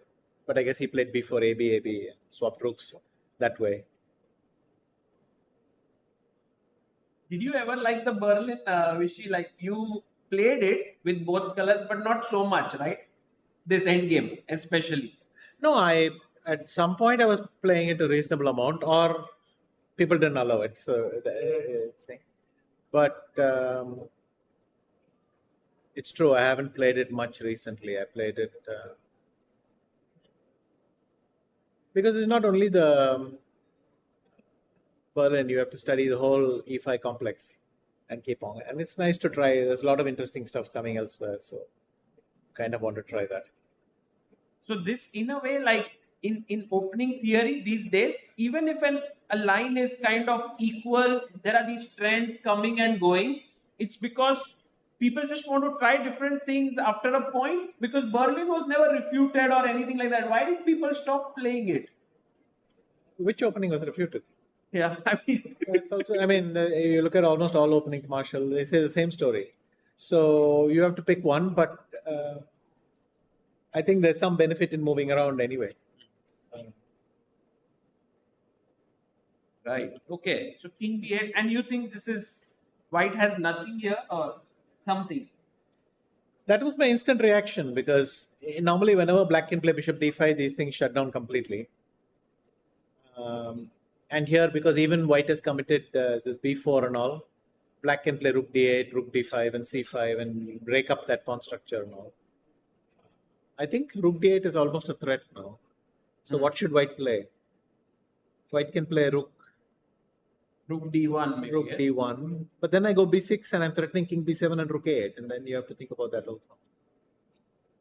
You can play g4 and knight d4. That's a positional threat. And then we have to keep on thinking whether we shall allow it or stop it. But let's go to the challenges. Okay. It's enough Berlin for one day. Let's go to the challenges section. We have many interesting games here. Rakesh, by which game? So, Sagar, no Berlins here in the challenges. Fighting chess. Can we jump into the leader, Pranesh's game where he's playing Adiban? And the beast, look at this position for Adiban. This is what the Berlin is. Go back to that previous one, please. Which previous position? Yeah, previous position. Yeah. Yes. No, the one that this blocked pawn structure there. That you just had on the board. I think Leon. Harika's game. Harika's game. Yes. Leon versus Harika. Thanks to the Berlin, we now find these positions interesting. This is what happens when you see a lot of Berlin. You're so excited to see this position. But anyway, let's go to the other game. No, I just wanted to make that case. Okay. So going to Adiban, and Adiban is really someone I'm looking forward to in this tournament. He is playing here in the challengers. He has had 1.5 points. I think 3 draws until now. Yeah. 3. Do you think he can score his first win here, Vishy? What do you feel about his position? My first reaction was unbelievable for white. My second reaction was black can take a pawn, bishop h3, rook h3, queen g5 check. And but anyway, it's not that comfortable. But I don't know. You're supposed to play I guess you play e3. Which is like maybe rook. And then I can go queen g6. Rook e3 check, yes. But then king f8. And I didn't immediately see how big the advantage is. Maybe the advantage is I go queen d2 and kick your queen. Rook e8, yeah. Yeah, rook e8 is the threat. And then you play h6 maybe. And then you can go queen a5 or something like that. Or queen b4, d6 or some fancy stuff. I don't know. This fits like perfectly in Adhiban's wheelhouse. He loves playing these positions. Adhiban is someone, I think, Vishy, you know him quite well, yes? Reasonably. I mean, I have interacted with him a lot some time back. Recently, a little bit less, but because he was very, very aggressive before. And right now, so this is maybe Pranesh has to be super careful here. He can play the line that Vishy just mentioned. Let's head to one more game here of Leon. He's playing Harika. You said, you think that Leon has like a edge here? He can press around. It's his kind of a position. Definitely. White's pieces are actually in normal places. It's very typical in this close structure, which can come from Berlin, but also I think this one came from Rosalimo probably. And White's knights are in normal positions, and it's quite typical to blockade the queen side like this. You play b3, stop b5 forever, and do something. But that white light squared bishop of Harika is horrible, and her dark squared bishop is even worse. And I can do all sorts of things at leisure. I can go king h1 and try for f4 somewhere. Maybe f4 immediately works. Also, there might be slower plans. King g2, rook h1, h4. I mean, the problem is black needs knight f8, e6 to succeed. But I don't know that she has the time. Because if you go knight f8, I can hit f4 then. And then you don't have knight e6 because of f5. And so it's quite unpleasant for black. So, I mean, black's pieces are really horribly placed. That's good. Right. So, Leon maybe slightly better here. And Vishy, what do you think about the field of the challengers? One thing that is very unique in the challengers of the Quantbox Chennai Grand Masters is that all are Indians, 10 players. Like we have this in Vaikanze, in Tata Steel chess. There's a challengers section also in Prague Masters, and there is a challengers section there. But there you have players of all countries playing. Here it's like 10 Indian players and one gets a spot in the Masters. I think you can make an argument for both. That we can invite some other players, or but we have the depth to fill this. I mean, in Prague, I can say filling the entire B group might not be that easy. Yeah, thanks. But here it is, and I think that word reflects. Also, then they have this thing that, just like Tata Steel and so on, they have this pathway. People who do well in the challengers then can get into the main and so on. I mean, here it's the winner qualifies, but they have the ability to invite a second one if they're very impressed also. Okay. Sagar, speaking of Tata Steel event, it was Leon who actually won the challengers and played the Masters this year. So that's a great opportunity for him at this stage of his career. So maybe he wants to do the same in Chennai and qualify. So. Yeah. Actually, I have a question for our viewers here. So Leon, whom we were just talking about, is very good at one more thing apart from chess. Does anyone know what is that? The one who actually gets the right answer also gets special gift here. We have a cap that you will get today. So anyone wants to try? So yes, you can go for it. Guitar. Yeah, who's violin? Okay, you are right. So he is very, very good at violin. In fact, it. I wasn't sure if it was violin or mimicry. So this was the. So I thought that's a trick question, but I don't. I hope Sagar knows which answer he had in mind, kind of thing. But yes, it's, Yeah, his mimicry is kind of certified by all of us, but like violin, he's given these examinations and all, and he does remind me of these great masters like Smyslow or Taimano, who are very good players and also musicians. Yeah. And Sagar, do you know which player in the Masters is a trained musician? Oh, that's a good question. Who? Yeah. Vidit? No way. No. Vidit does like play not the on guitar. YouTube, like really trained. Like it's Vincent Keymer. Oh, Vincent. And his dad is also a professional musician, I think. I thought. yes. Oh, I didn't realize he had actually trained, but I knew his parents. Yeah. Very sure, Rakesh bhai, he's also trained or? No, he's definitely trained. Okay. A nice synergy between chess and music. Right. Okay, by the way, Vishy, King H1 on the board. One of the plans you mentioned to go for F4 will happen pretty soon. In fact, think about it. Even without G3 and King H1, I could have played Knight F5. Here, you can say like even now here, yes? Bishop F5, EF5, then the last hope for your Knight on D7 is gone. There is no more E6 square. Now it's the deadest piece in the... I mean, what does it need? Knight B8, A6, C7, D5 just to come to a real square. And I can still break with F4. I can break with H4. Wow. So it's a horrible position, actually. I'm surprised the computer is not giving even bigger advantage, actually. It's almost +1, yeah, here. Yeah, point. Yeah. But I thought it's even more, but apparently it's not, yeah. We have a very young talent here, Harshvardhan GB, who's taking on Diptayan Ghosh. Harshvardhan is the only IM in these 20 players who are playing here. And his father also is a chess player, Yes. Krishnan. What do you make of this position, which is black? Actually, maybe we can ask the youngsters in the audience, would you take the pawn? Oh, that's a great... So you mean to say bishop takes F3? Well, he's actually done it. Oh. Queen takes and bishop H2. So he has done it here. But is it a good idea?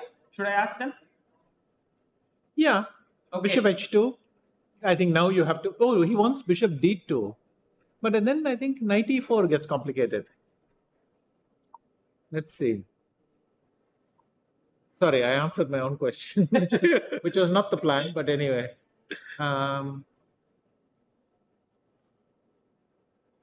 Take here. He takes on H2, Sagar. Oh, he takes here. On H2, okay. That's actually funny. I thought bishop D2 would be on the menu. But it seems like he's just won a pawn, right? Okay, so king H1. Yeah. Now, Then I where have would to you go? escape, right? Otherwise, you will trap it. So maybe bishop D6. Mm-hmm.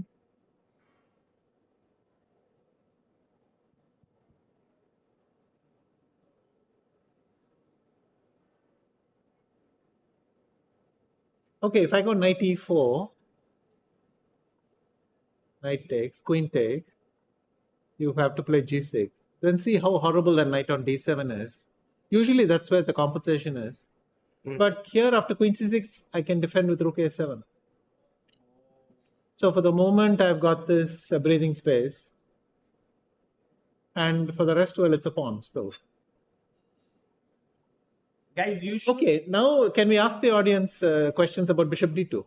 Would you play bishop D2? What is wrong with it? Okay. Let's see. Why would you play bishop D2? Guys, anyone here who can answer why bishop D2? It seems like it's winning material. So it's a tough one. Also, I love this part where Vishy is asking the question to you guys. It reminds me of Vishy's childhood days when he was watching this show in the Philippines, and then there used to be questions given there, and his mother would record it, and then he would come back from school and find the answers, and then get a prize. Yes, that's right. But I think all those puzzles had a solution just straight. You just had to find the. Typically, I think there were more problems, Right. and you had to solve them. But this is more slightly open question, in the sense that I don't think there's a clear answer, but we can find some direction. Okay. So yeah, anyone here, you can take the mic. Yes, we have a. You can tell your name and then you can start. I am Arjun. Arjun, yes. I will play knight e4 now and bishop takes 2. Mm-hmm. Knight takes knight takes and bishop takes f6 and queen h5. Okay, hang on a second. So let's say you do that. So knight e4. I'll make the move. Yeah. Yeah. Bishop e1. Knight f6, knight f6, bishop f6. I go back to d2. So now queen h5, I can play g6 and you don't have the follow-up. Maybe I could even play h6, but okay, let's do g6 because I took away the h6 square. I think that was my... And more important that black is threatening queen f4 somewhere.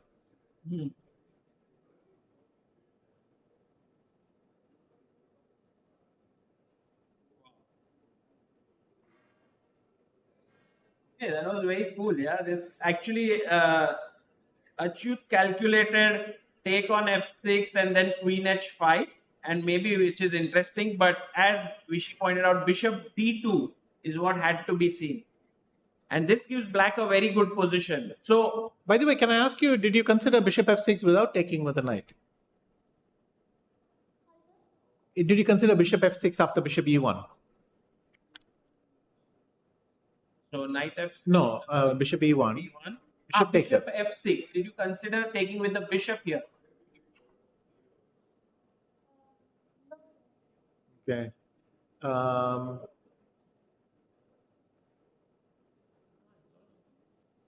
Do you think still bishop d2, there's bishop g7?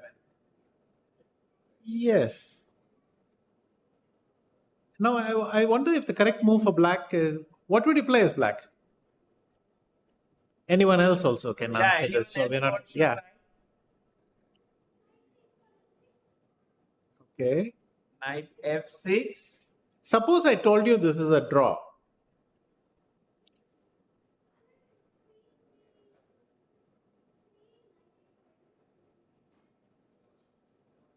Can you have a mic? Sorry, can't hear you. Okay. The here. First row. First.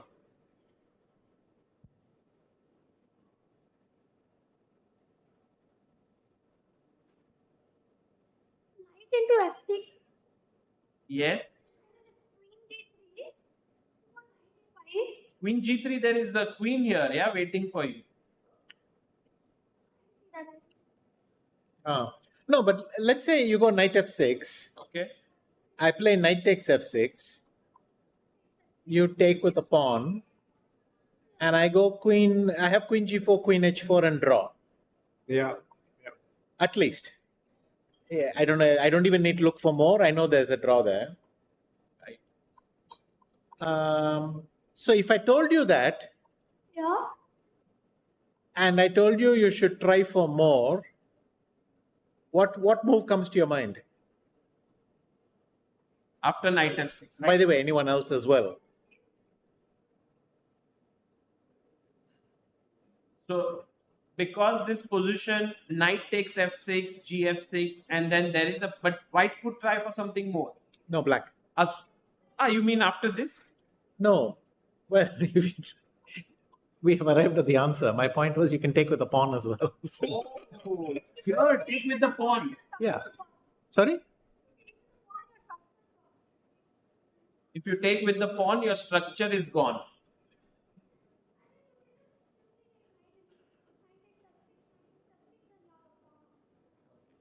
But there is No. a bishop here. You've forgotten to capture my bishop. Yeah. Bishop d2 again. I think mentally you've captured everything, but you have to do it in some order. So it just you either take on a f6 or you take on e1 and so on. Yeah, here the problem is bishop d2, no? And now... Okay, so let's get back here. So you were saying if bishop f6 here, there was g takes f6. So the original question still stands, right? With bishop d2. Yeah, what is the thing? The computer is now, the eval bar is now at flat 0, which means that knight e4 and knight f6 is probably the answer. Actually, start with bishop f6 itself. Here itself? Yes. Ah, okay. But then I take with a knight and knight e4, yeah? And that's the thing it wants to do. Right. Yeah. Maybe because of this reason, that if I start with knight e4 and take with the bishop, yes, actually, if I go knight e4 and you take with the bishop and I take with the bishop, taking with the pawn might give a no with the bishop. You might taking with the pawn might be the right way, right? Right. That's the only way, in fact. Amazing. But I'm curious. After gf6, let's just see what happens after rook e1. I mean, I understand. So f5, knight g5. And then you go, what, hit 6? No. Knight f6. Knight f6. Simply everything got blocked. Can I play d5 here or then hit 6? Then hit 6 is the answer. Okay. Guys, what you are seeing here essentially is how a world champion calculates. Yeah, so this is very instructive. And I also am always amazed that Vishy, you are always, I think most of the times thinking about a position, right, in your head. Like even here, when we go to our next position, you are sometimes thinking about the previous position. Yeah, I can't help that. Sometimes something sticks in your head and then a little bit late I will have the answer, but you will have moved on and that kind of thing. But so you could actually analyze like two positions that like you can see this, but you are also sometimes analyzing another one back of the head. It's possible, but I might be seeing this, but also not fully here. That can. Okay, we go to one more. We have Indian versus Aryan Chopra, and Indian has been doing quite well in this tournament, 1.5 out of 3. And here, dream position for white. I mean, it's just black's position is horrible. At least if the knight was on d7, I would say it's only much better for white. But here, I don't know what to say. With the knight on c6, just no hope. I just play h3, bishop e3, and it's almost resigns. Yeah. like, how does it make a difference with knight on d7? Not very much. But the problem is, the main thing is you've given me the d5 square for nothing. And so I can choose when I put a knight on d5, I can choose when to exchange, I can choose whether I capture the e pawn or the c pawn. So many ways to do this. Right. Okay, this is big advantage for Indian. And we saw, I think, Abhimanyu. Abhimanyu, who's leading, right? Vaishali. Abhimanyu, yes, he is on 2.5 out of 3. And Vaishali also part of, I think both of them are from Waka. Yeah? Yes. Well,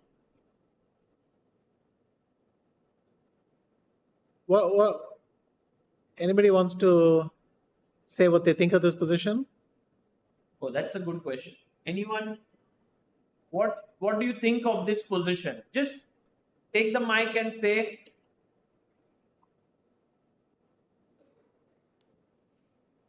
We'll try to give someone else also a chance. Is it okay?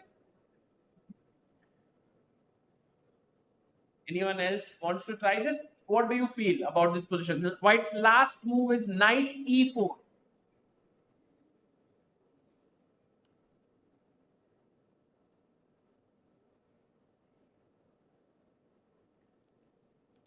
And do we have someone? It seems like kind of an even position. Of course, the bar says so.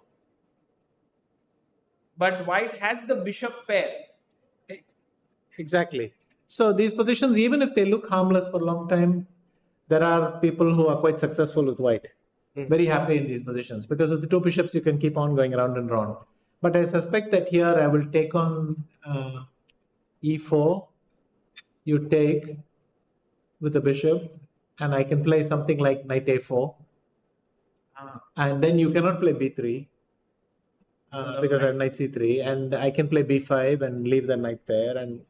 But it's important, if that knight gets stuck somewhere in the back, then black is worse. But here, because the knight is quite active, it's working out. I think knight a4, maybe knight c4 as well. Okay, I love how every time what is happening with that one piece is always kept so carefully. Like even in that position when knight was on d7, Vishy quickly saw that it's not having squares. And I think that's a very key point, guys, to look at the pieces, what is their potential, which square they can go to. And very quickly here, knight a4 was found. And I think maybe Vaishali, if she plays this, she can equalize. Yes, then it's almost shut down because then white is permanently stuck on b2. Yeah, go ahead. Yeah. That I feel like the white has like the slightly advantage with the bishop pair, but mainly the position is equal. Yes, I think that's. I mean, just that even though the position looks equal, it doesn't mean it is equal. You should be careful with black. Computers will play this very easily because they'll put the knight on the right square without any problem. But many strong players have lost these kinds of positions of black. So that's why I wanted to just highlight that. So while very good job. Thank you. While Vaishali thinks definitely would not like to lose, especially on her brother's birthday. So Prag's 20th birthday today. Okay. So falling out of the teenage. I loved how Vishy in one of his podcasts said recently that they feel like these young talents, but I hope they quickly turn 20 and beyond so that they're more Yeah, Prakhar's podcast recently. So, and nice to see Vishy sir's podcast with Prakhar. Prag did a podcast with Raj Shamani yesterday. So lots of Indian chess podcasts coming up overall. Yeah, it was very cool. Also, I think in that podcast you showed your game with Aronian. That was great fun to watch. Yes, very unusual. I did not expect to show such a chessy game. Yes. In a general podcast, so that was fun. And Sagar, before we jump into a quick break, I would like to go back to the Masters section. Yeah. Because Nihal, it looks like, has turned it around a little bit. Hey. Oh my God, he's slightly better. In fact, not slightly, significantly. Yeah. Arjun didn't play rook b8. What did he play? After knight. No, wait. Knight f4 happened. Black could have played rook b8. Yeah. Black has put the king on h7. Yeah. White has put bishop on d5, queen on g2, which is two moves. Yeah. Where did black's two moves go? Please tell me. This is a puzzle for all of you. If you haven't seen it, close the moves.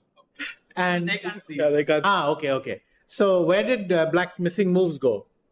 I mean, Arjun could have gone rook b8 and gone back to a8. I don't think that happened. The last position here. So then they. Okay, show this position and then show them the last position. So this is the last position. So the question. White has made 3 moves. Black has made 0. Puzzle for the audience.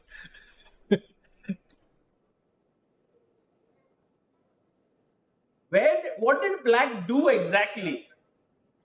Because black's position has only improved, made 1 move, while white has done these 2 moves, and it's black to play. Have you seen these things where in analysis where somebody will say, I can do this, and then I can do this, and then I can do this, and like Arjun was asleep, and then suddenly he puts king on h7. It's 3-1. Yeah, it's like it's 3 versus 1. Yeah. Like Arjun has gone for a walk, and Nihal made 3 moves. Or maybe all pre-moves. Exactly. I think that was the answer. Nihal made 3 pre-moves. Arjun just came back and sat and said, wait a minute, how did he play 3 moves? And he's wondering that.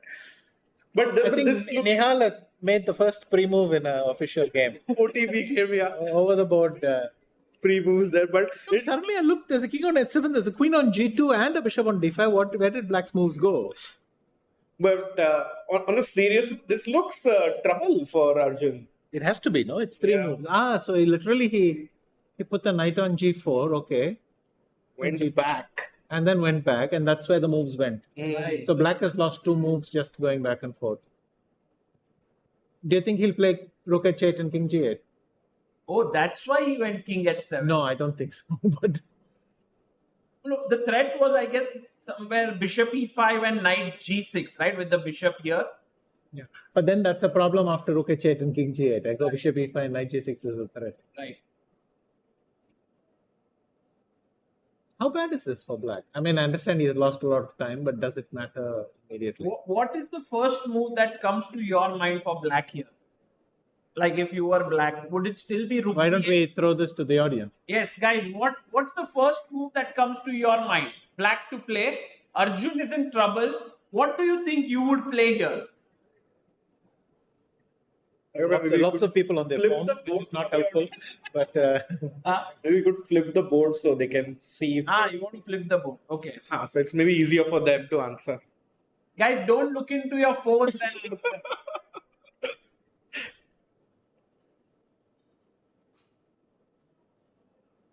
Okay, go for it, guys. Don't be nervous. Yeah. Rook h8 was one suggestion. H8. You mentioned rook h8. Okay. Rook h8. Rook b8. Okay, Yeah. very interesting. Any other moves that come to mind? Sorry? G5. Pawn to g5. G5. Wow. Yeah. Okay. Vishy, 3 moves suggested. Do you think any of them are good or some are dangerous? Rook h8, I also thought was an obvious plan, but the problem is I don't have king g8 afterwards. So till I can figure that out, I cannot follow up with king g8 at least. So rook h8 feels strange for that same reason. G5, I'm a little bit shocked. Maybe knight h5 already is good for white. Or maybe just rook e1 is possible because you cannot take. For the moment, I keep it like that. Yeah. That's so cool. G5. Should I flip it here? G5, then rook e1. What a move. Because if you take, I take, and there is a pin here. Ooh. Nice. You're bringing the last piece into the game as well. Cool. And we'll let Arjun think about it while we take a short break, and we'll be back with you very soon.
Welcome back, everyone, to the fourth round of the Quantbox Chennai Grand Masters. And what a day we have here. It's a Sunday in Chennai, but with us are two Grandmasters on the panel, and one of them being five-time world champion Vishy Anand. Sahaj, welcome, Vishy. Thank you for another segment with you. It's so much fun to analyze. And a lot of things happened in the last 10 minutes. Yes, except here, where Looks like they're thinking still. okay. Yeah, as we were discussing this game, do you want to jump to Robson's games first, Sagar bhai? Yeah, We can take a look and see what's going on there. So White got a dream thing. He put the knight on e5, g5, and okay. So let's just try queen c2. attacking the knight. Yeah, and now first we'll go through the garden variety trap. Knight g3, Okay. fg3, Yeah. bishop e5, and now the trick is if you go king g7, then rook f7 wins. Oh, that's very nice. Also, bishop g8 is sometimes the point, but that's not here. So I was thinking maybe black has to go back to d4, which buys a little time, because if I go bishop h7 check and then queen here, then you're in time with knight e6.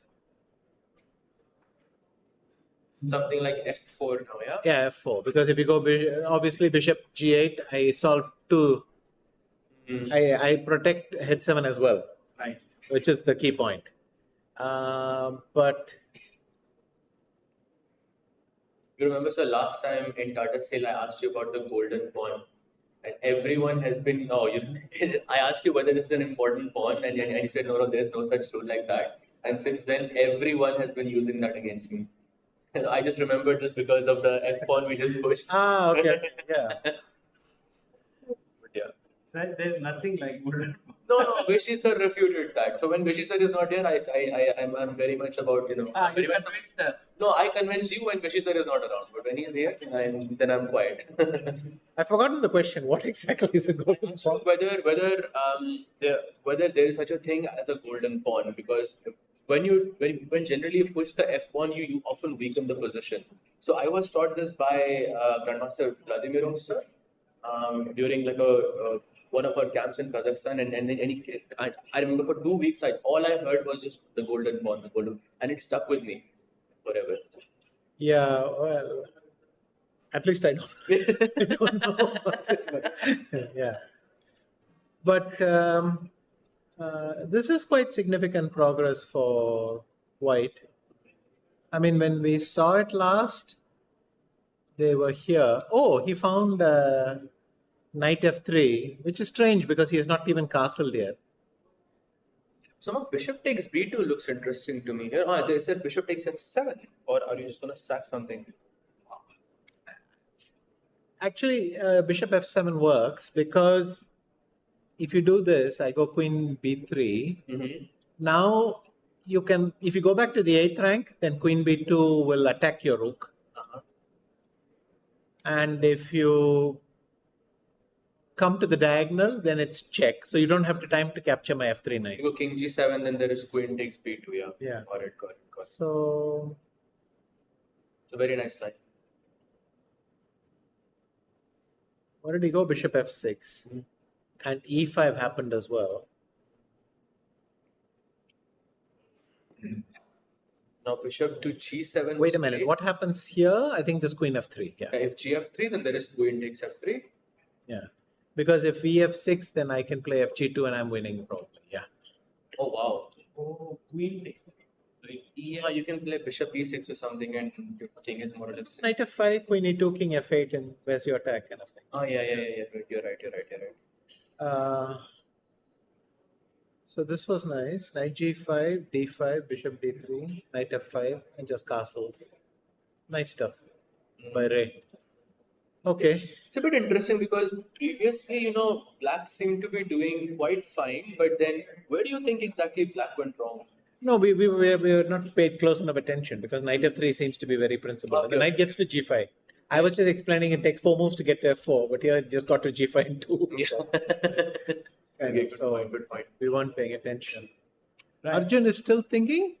So let's go to Arjun's game against Nihal Sarin, and after Queen G2, Arjun is still thinking. He's down to 16 minutes. Nihal has 50 minutes. But Nihal must know that he's got this in the bag almost. Right. So he must have this feeling like, I've got to make sure that I bring this point in.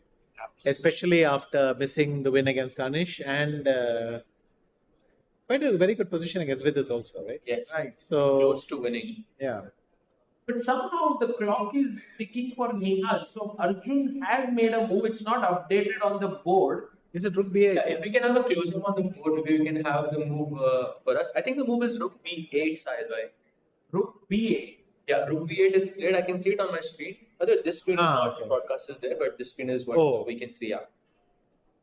The rook b8 is played. Okay. Okay. Oh, I think I see the problem. And so now, Yeah, Arjun having around 21 minutes and Nihal having 44 minutes at the moment. Okay. And he's still thinking. And I think this is one of the big, since I've seen the position already.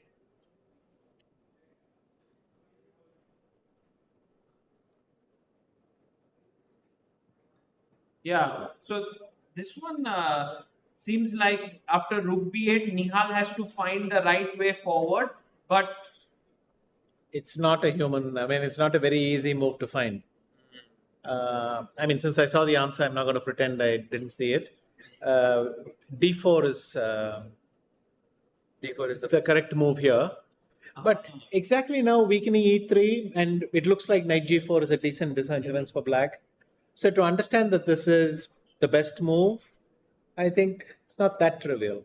So what's the difference between playing something like d4 and sort of preparing for it, maybe with some rook e1, and then playing d4? Admittedly, I would lean towards rook e1. I might find knight e4 because if you take, anything pointing in that direction is a good thing. Of course. And the thing is, when you have the d5 square, you'll constantly put the bishop and the knight. You'll alternate there and for maximum effect. I think I would find both rook e1 and knight e4 before I found rook e1 and that I would find d4. But correct. So in this position, Sagar, we were talking about the move knight e4, which let's have the board. Yeah, now we can. So knight e4, which sir mentioned, is maybe a more practical try here. Black goes knight takes e4 and bishop takes e4, and he says this is a very, very good position. But the main move by the engine d4 seems a bit computerish. Yeah, that feels unlikely. Yeah, to be fair, I think now the engine is d4 is just minuscule fraction ahead of knight e4. So knight e4 seems to be very playable. Funnily enough, rook e1 it's least enthusiastic about. It seems like a very natural move, right? Getting your last piece into the game. Yep, absolutely. But I think the problem for me is after rook e1, knight takes d5, he's gone knight e4. So knight e4. Nihal playing one of the best moves here. Nice. So your suggestion. But this feels very natural. But anyway, after rook e1, so rook e1. Computer wants to go knight takes d5. Yeah. And doesn't want to go knight takes d5. Apparently, queen g5 is the answer, but that looks a bit difficult. I would not consider cd5 here, because I would think, well, I've spoiled everything. But in fact, cd5 is the move, yeah. Yeah, cd5. Wow. Okay, it's changing its mind all the time. But cd5, I would think cd5 is a failure of White's plan almost. But how? What exactly? Even after knight e4, to me, it's not very clear. Like after, let's say, knight e4, bishop e4, what exactly is White's advantage that is so much better? Is it the d5 square or the weak king, or just first of all, for me, the things that jump to my mind are knight d5 and rook f4, rook f1. So that's one plan.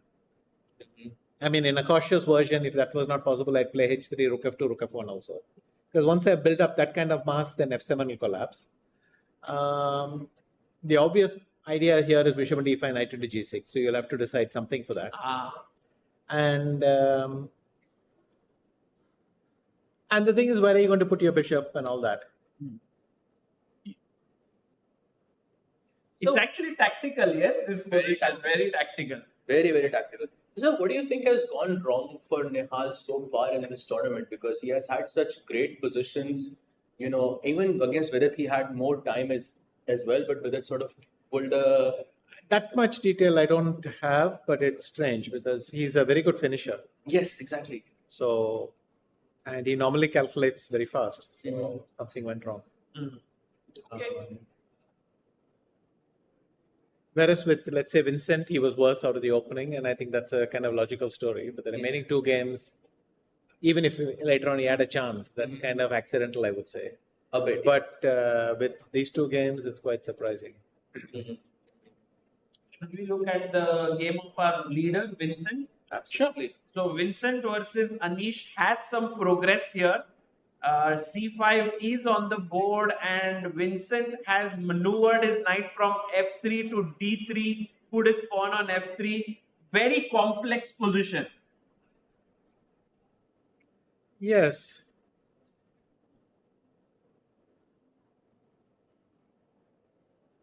Do you think white is slightly better or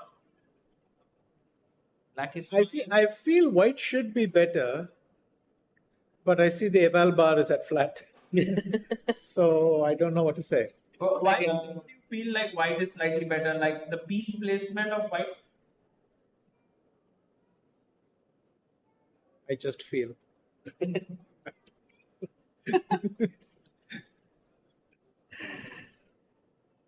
I mean, if I had 5 seconds to choose a color here, I would say, okay, I'll play white. Yeah, is I think my logic. I don't know how helpful a method it is, but that's what I would go.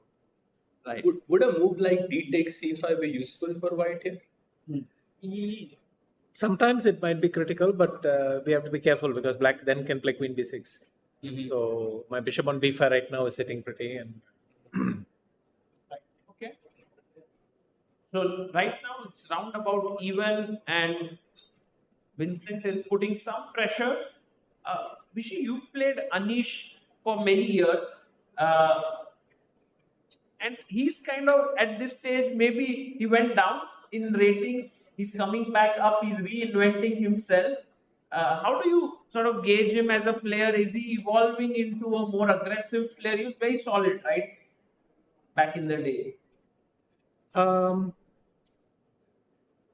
I think he's aggressive, solid. For me, doesn't really capture modern chess. I think he's well prepared, and he tends to make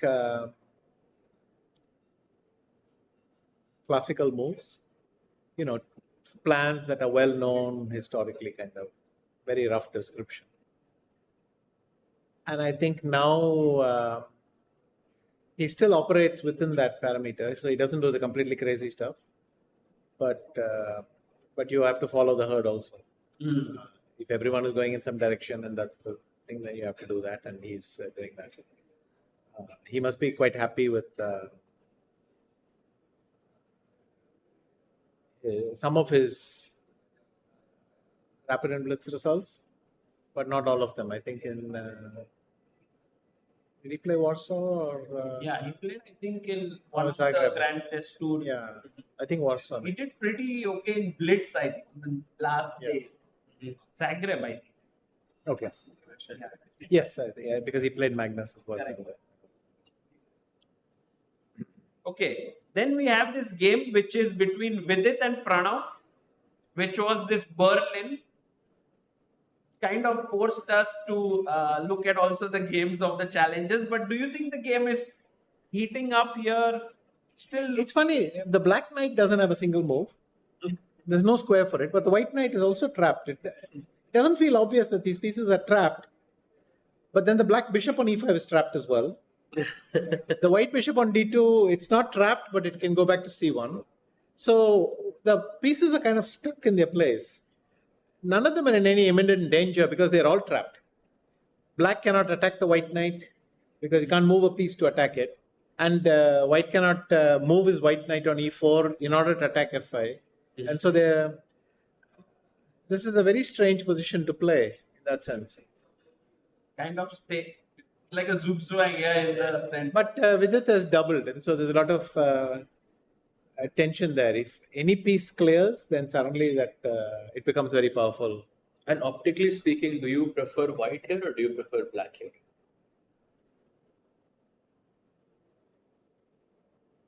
I think I prefer to change the board. I have no idea what I prefer here. It seems to me both are slightly struck. I mean, maybe because of this d6 pawn, I might have said white, but I'm not really convinced either way. Because as I said, I don't see my next move for either color. So you prefer neither? By the way, guys, Nihal's advantage has grown massively because Arjun has gone wrong with his last move, bishop f5, and we have the blue arrow on the board, which says it's the only move to fight for the advantage, which is knight takes f6, like the big advantage.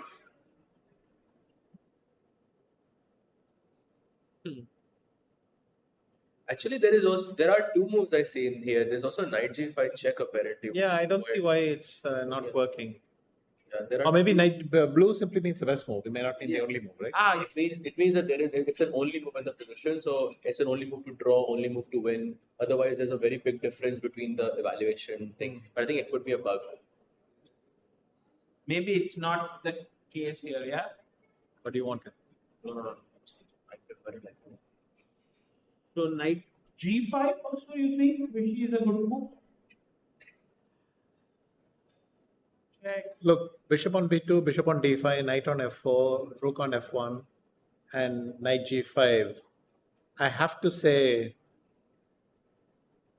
when you said knight f6 is the best move or the only move, it broke my heart. Because knight g5 is just dying to be played, right? By the way, these two bishops does remind, I think, of your game also with Arjun, yes, recent. Like you had those two bishops. Yes, c5 and b7, yeah. So, by the way, among some 62 games played between Nihal and Arjun, 4 classical games, and this could be the first result between them. All draws so far. Yeah, all draws so far. But this could be a big blow to Arjun's chances in this tournament, and you know if he was fighting for the rating spot and so on, because it feels like Nihal just might cruise through here. Yeah, the position is so good, and look at Nihal's body language there. He looks relaxed. Wait a minute. Put knight g5 check. Okay. Knight g5 check. Yeah. King where? h8 or g8? I don't want to. H8 looks. Well, both cases, yeah. Okay, so go to g8. Then I go e4. Apparently, that's a blunder. Yeah, I go e4, and then next move is bishop takes e5 and knight g6. Right. Oh. So why is that not a problem? Isn't there queen d4 check in? Okay, so if I go bishop d7, for example. Yeah. Yeah, bishop takes e5. I go queen takes e5. Oh, Then knight g6. You're right. Queen d4 check. I was thinking maybe some knight d5 and something there. So king h1, I'm guessing, sir? Yes. Knight. Oh, yes, you're right. After knight d5, maybe just knight f8 is very prosaic. Oh, yeah. Yeah. True. Okay, but then the next problem. Put the king on h8. Yes. I go e4. Make a move. Bishop. Because the bishop takes e5, knight takes f7, knight takes g6. Everything we checked. Oh, wow. So after knight g5, am I supposed to play king h6? No, because then bishop takes e5, knight takes f7, queen g6 mate. No, one second. King h6. No, E4, but right? To start with e4. First of all, how can knight g5 not be the best move in the position? And second, isn't this amazing? And look, the Evalba is going through the roof. No, after king h6, right? This idea. Yeah, king h6 I thought good. Mine has gone through the roof before king h6. Let's see what happens. No, you are right. Knight g5. So that was a... 6 is the best move. Yeah, it is. Everything else is much worse. But king h6 is basically impossible, no? No, but king h6 is also losing. But then it's tougher because Then Nihal has to find some moves like Queen G3 stuff, and not E4 doesn't work there. E4 there is I think Knight D5 and Knight D5 and G5 is like, that's the trick. very tricky actually. The problem if I go bishop takes e5 and knight. So here knight takes d5, queen g5 is the trick. Right. That's why the king is attacking the knight. So after knight g5 check, black has to play king h6 to sort of keep that pressure on the g5 knight. So maybe we play queen g3 also feels very logical. You're just waiting in the next move. But then knight h5. Knight h5, some rook f5. Oh no, knight h5 because queen g5 and knight g7 is still there. Knight You're basically using a piece. No, it's still knight takes g7. We forgot that piece. So knight h5, king h5, black has to play. Oh. Like, yeah, can we just have this on the screen? Knight h5, king h5. I'll also play it over here. Arjun's king going for a walk here. It'd be crazy if the best move in every position was king h7, king h6, king h5. And the only move to avoid mate was to keep going forward. Apparently, this is also a loss after king h5 for some reason. I don't know. I should hope so. Yeah, for my sanity. Yeah, big mistake. Bishop f5. By the way, Arjun has gotten up from his chair and Nihal is like fully relaxed. Nihal is like yawning one yawn per minute. Even yesterday it was the same. He was in time pressure and That he was yawning. That was a full yawn. Full yawn. That was a full mouth, hippo opening its mouth kind of yawn. And that was perfect. It would be like Nihal yawns his way to victory. Yeah? If he wins. He's just, let's see if he manages to do that. But yeah, position looks terrible right now. Did he play knight g5? Not yet. Not yet. He's thinking. And we had one more game. Karthik and Murli versus... No. Stay with it, please.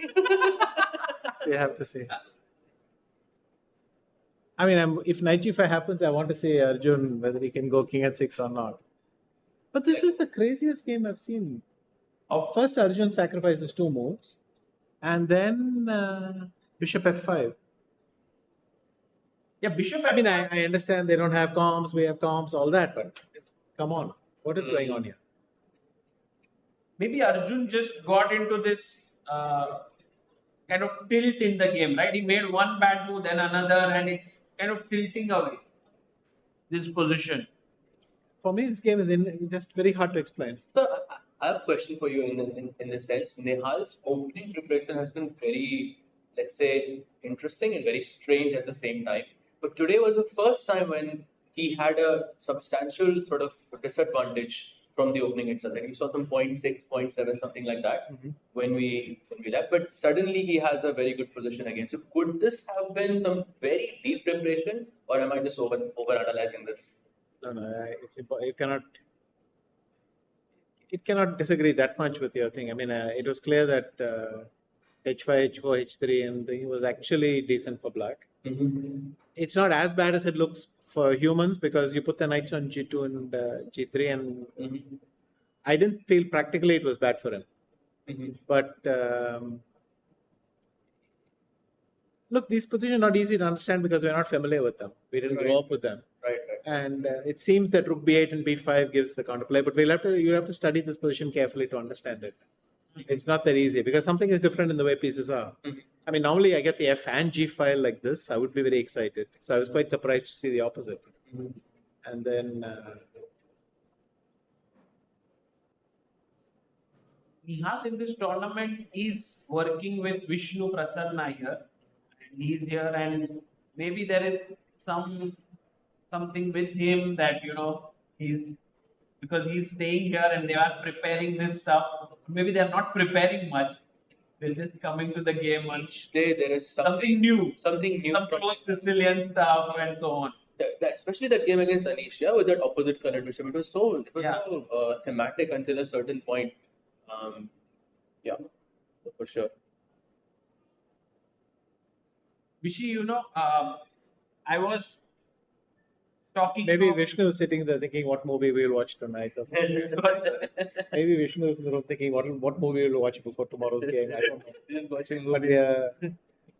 no, I'm kidding. He's probably working on some scheme like this. But Nihal's openings have been like this for a while. He doesn't seek out direct struggle. He's looking for things to be able to play. It's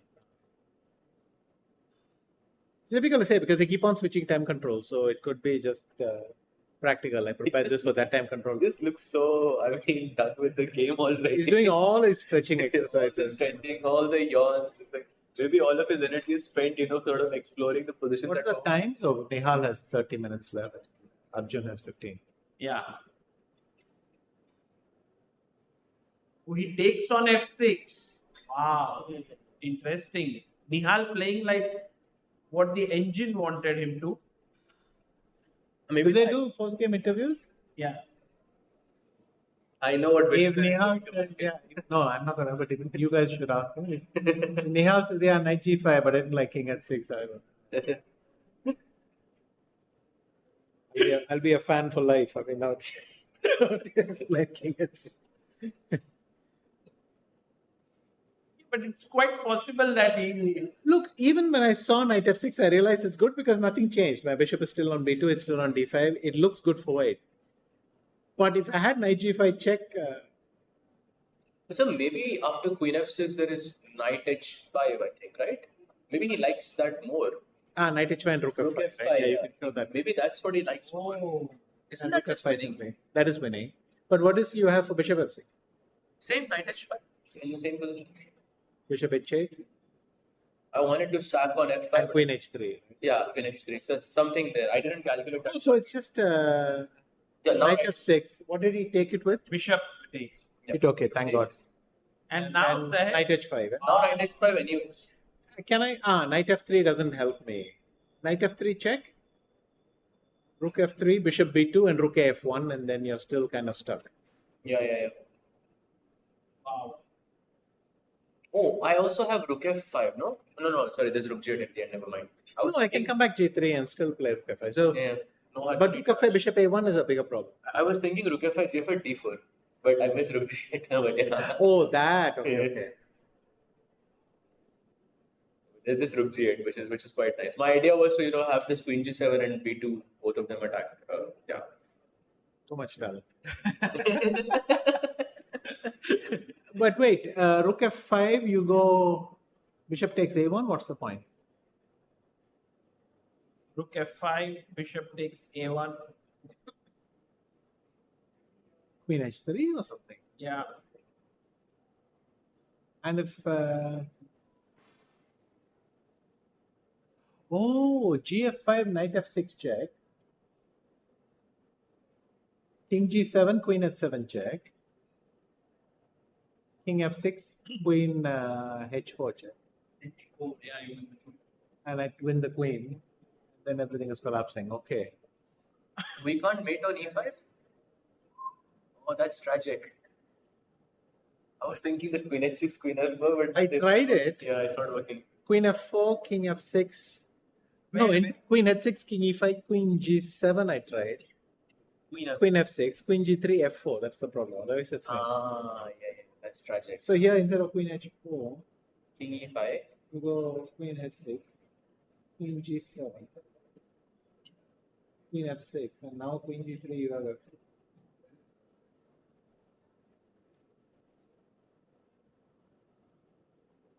Okay, then knight f6 is makes sense, no? Because black has only 2 moves, and if you're winning against one of them, there's a very narrow path. Right. Direct. By the way, Sagar bhai, there is an update incoming. I think the game between Robson and Wonder is going into a repetition. What? You should check it out. No because way. Robson seems to be slightly better in the game. Oh, they repeated this way. 94. Seems a bit strange, no?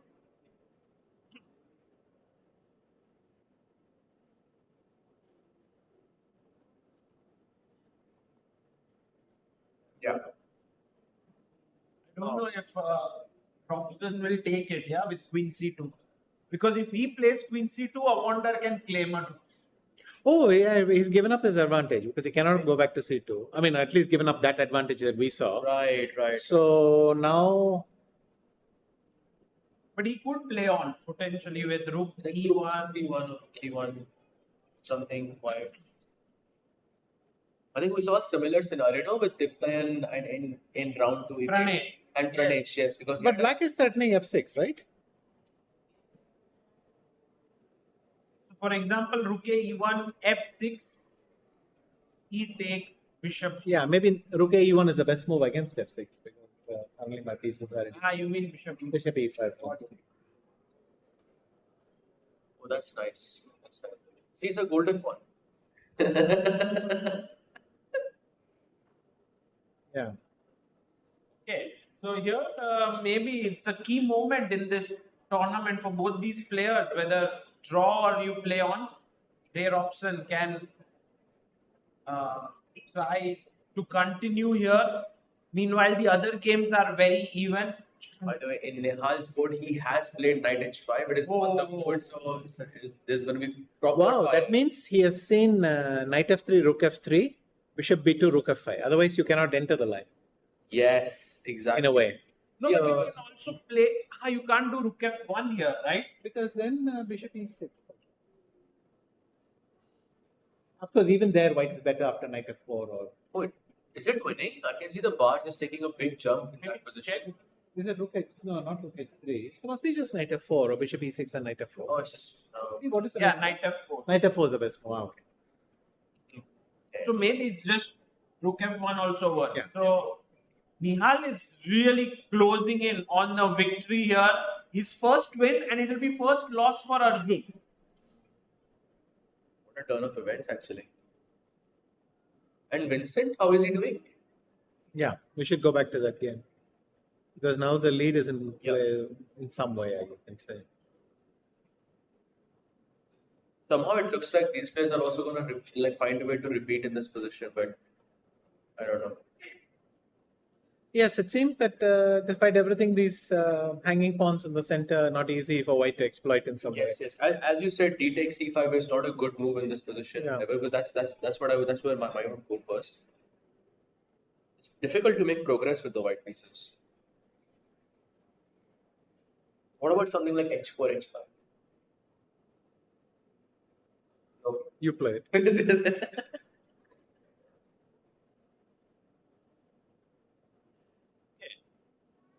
So this is Shall all. we look at Vidit's game? Yes, let's look at Vidit's game. Still very even there.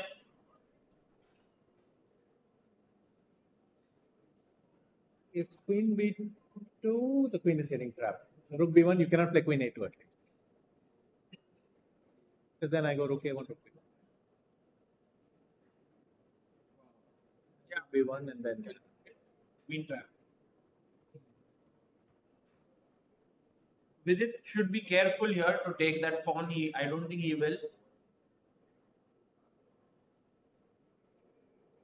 Is it equal so far? No progress from either side. Queen b2, queen a3 is also not making any sense. No? By the way, Vishy, did you know this was like hello?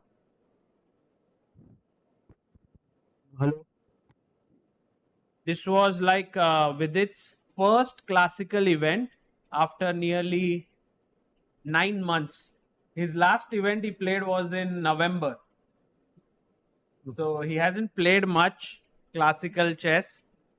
And I think yesterday was his first win in Chennai Grand Masters because he played in 2024. I don't think he won a single game there. So I thought he won one. Didn't he win one game? He was or he drew all the way. He started -2 and drew the rest. I think so. So he lost to Arjun, right? Back then. Last year. Last year, first round he lost to Arjun. Correct. Yes. This Berry was better, winning even at one point. Yeah. And right now, and Vishy, yes. By the way, Robson Ray and Amanda Liang actually went into it. True. Oh, very similar to that game of Dipta actually, because he also had a good chance to win, but then they also repeated because of time. I think. Also, these tactics are easy to. I mean, we put in 2 moves and then we see the eval bar jump and we are happy. But at the board, maybe it's more complicated to decide these things, right? Okay, so draw in one of the games. And Arjun has played knight f3 check. Has he? Wonderful. So we might see that line. Sorry, Sagar has been trying to see this game for a while now and I've not given him a chance. But if you want, we can go back there. No, it's fine. It's fine. It's fine. So knight f3.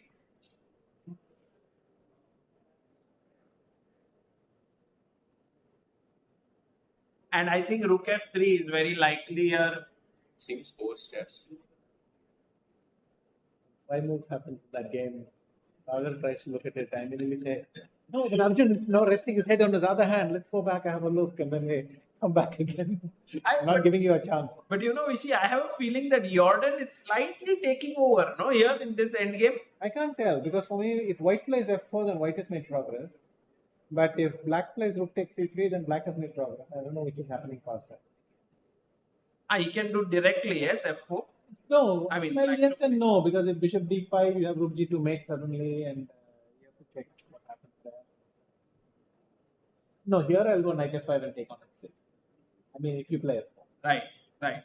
But hang on, if knight takes e5, then can I go bishop takes g5? Knight d3. Rook e3?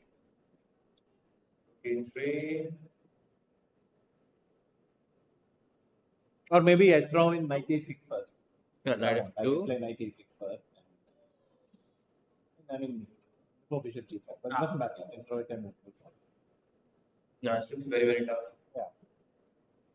Might be just a nice endgame for white. So you can't take on e5 yet.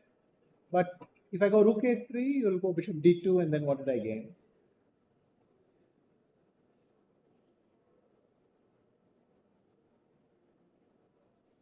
Yeah, maybe so. Then we should go back to the leader.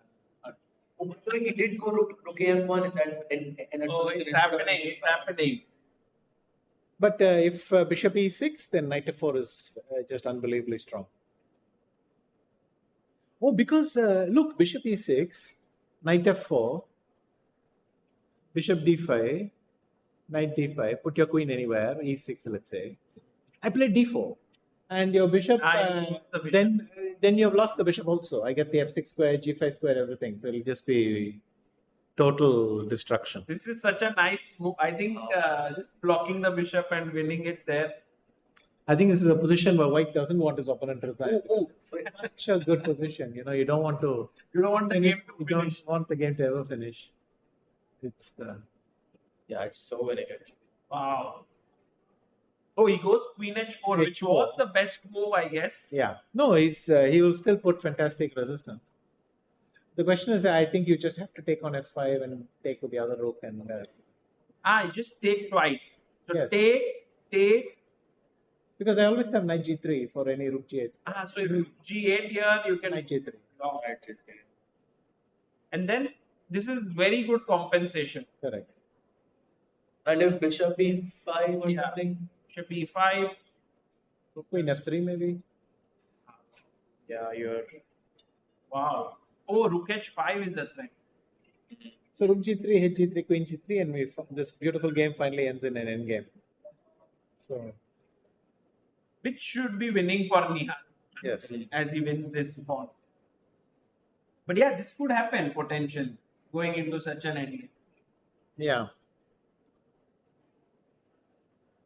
Vishy, we have like 5 minutes with you. I wanted to ask you one question. I was with someone here in Chennai and who saw you at the Tal Chess Club when you were a little kid, and they narrated to me the kind of visual, and it's in my mind, that you used to be there, and there was one board which was a very special board, and you used to play there like the entire day.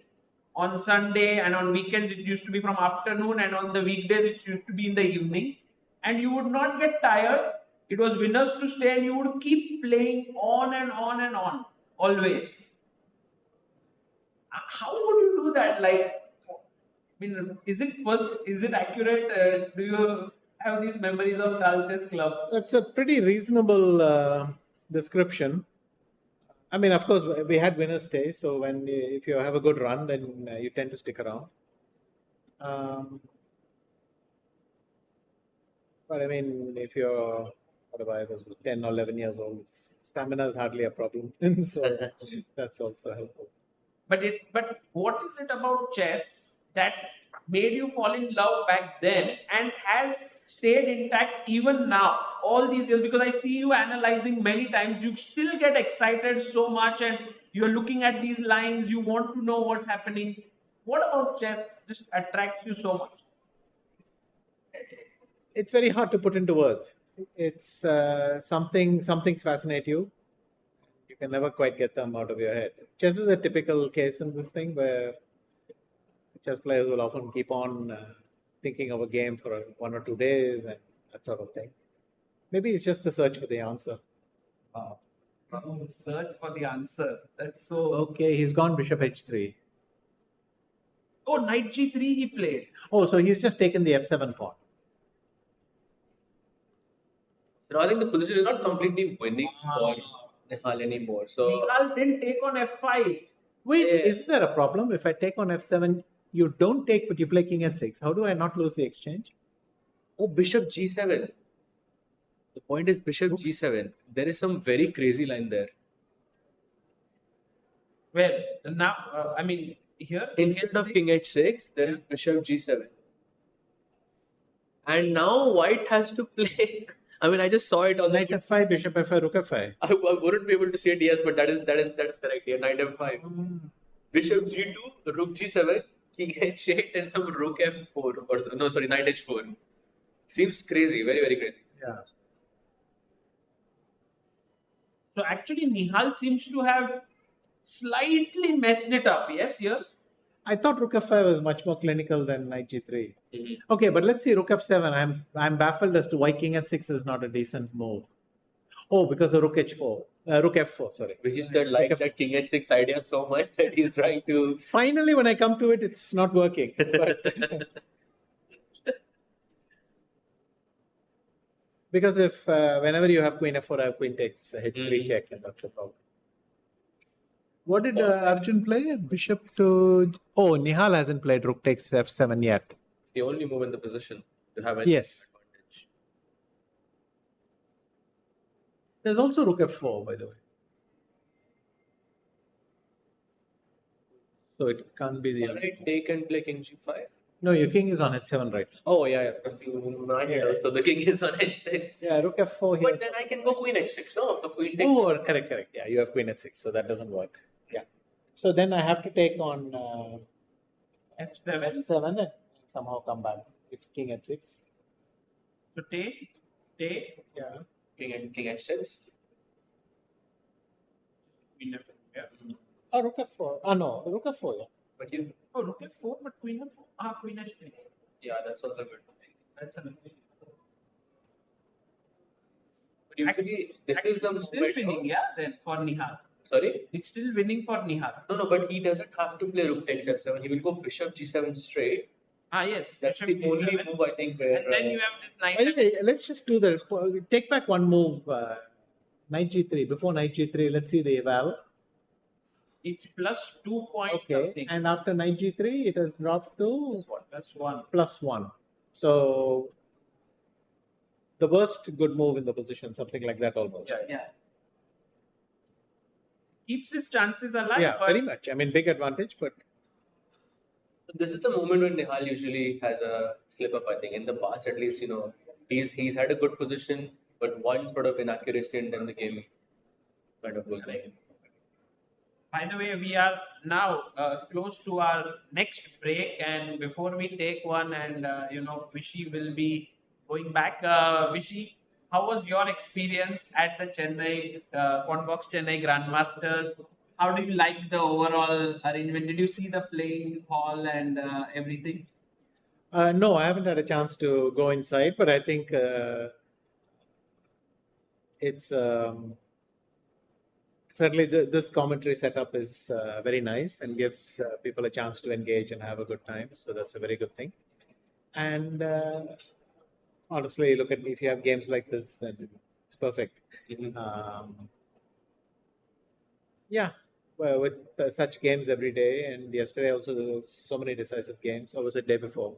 Four. Yesterday was 4 out of in the top group. And yes. By the way, shall we quickly scan the challenges? Okay. Also, sir, it's also Divyan's birthday today. Oh, okay. He's playing on his birthday as well. Prag and Dityan both, yeah, today. Yeah, that's insane, no? And which year is the fan? He's 96 or 97. I think 98. Oh, okay. 98. By the way, Abhimanyu has now a very big advantage. Yeah, he's a clear pawn up, and Vaishali is making the mistake of putting more pawns on black squares. So if white exchanges queens, the bishop ending also will be trivial. Right. So Abhimanyu should win. Harika and Leon, it seems like the H file has cleared up. But it's still horrible for black because Queens are up. Yeah. yeah, but I put one knight on f5, put the other knight on g4. Almost as nice. So king g2. Then just so easy to play for white. Yeah, no, the difference in pieces is too strong. So both are losing right now. And then we have Indian, who had a great position against Aryan Chopra. I think he has managed to keep it going. B5 was the last one. I don't see what's wrong with it takes to be. Yeah, it's the best move. Yeah. Then you could even maybe sack the next day. Yes, but even f5 is such a threat. Okay. So Indian doing really well against Aryan, and Harshvardhan against the birthday boy. Oh, that position where bishop h2 happened. And black is a pawn up, but as you had mentioned, the knight is not having great squares. But by now, well, look, if I make a move like queen c6, how you have to control? Rook a7, right? Yeah, but it's black move, right? So maybe some move like rook c8 and then, but then queen f3. How b5, knight b6, knight c4 does that? Yes. Also like queen d6. So then queen c6, knight b6, and then bishop e7, c5. I mean, no, but we'll play rook c8, that's true. Not rook e8. Yeah. So what about something like queen d6? I mean, with bishop e7, I think queen h6 check. I don't like this, you entering queen c6. No, but wait, here if I go rook c1. It's taking over the c file. And I'm threatening queen c6 or queen c7. Yeah, I can't even play h6, that's the problem. Because we always have bishop e7. Yes. That's the problem, yeah. I was kind of banking on that. Yeah, looks like a tough position. I think today also, oh, by the way, a draw between Adiban and Pranesh. Yeah. So Adiban couldn't convert his edge in that game. And that's a draw here. We had left it here, bishop h3. And this looks great for white, yeah.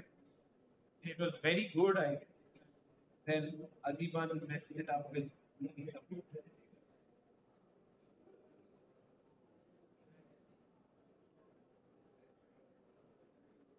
Oh, nice. Yeah. So Pranesh is still the sole leader, no? It was him and Abhimanyu, I think. No, Abhimanyu, yeah, Pranesh is on 3, but Abhimanyu will move to 3.5 because he's winning against Vaishali. Right. But guys, a great time we have had with Vishy Anand. Let's give a huge round of applause for him for coming here and gracing the Quantbox Chennai Grand Masters. Thank you, Vishy, for your time. And we will take a short break and be back on the other side.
Welcome back, everyone. We are back with round 4. Sahil and Kincho alongside me. Let's jump right into the action of the Masters section. I cannot tell you, the games are going crazy in the final moments. We have to jump to the Nihal against Arjun game, which is the spiciest game right now. This is where we left, I think. Nihal, first of all, took on f7, bishop g7, and now he played a brilliant seat. Wow. Beautiful. To f5, attacking the queen, and if you take it here, there is mate in one with queen g7. So, of course, he couldn't take it. He plays bishop takes g2, rook g7 check, king h8, and takes the black queen as well. And now, this is the current position. What do you guys make of this and the time situation as well?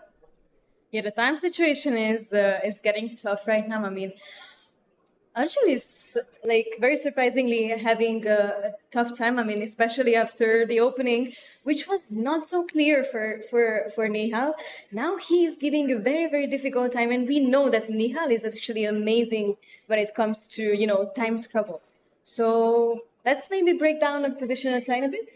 Yeah, absolutely. Arjun surprisingly low on the clock, and Arjun has to find this bishop h3 move. Remember, no additional time.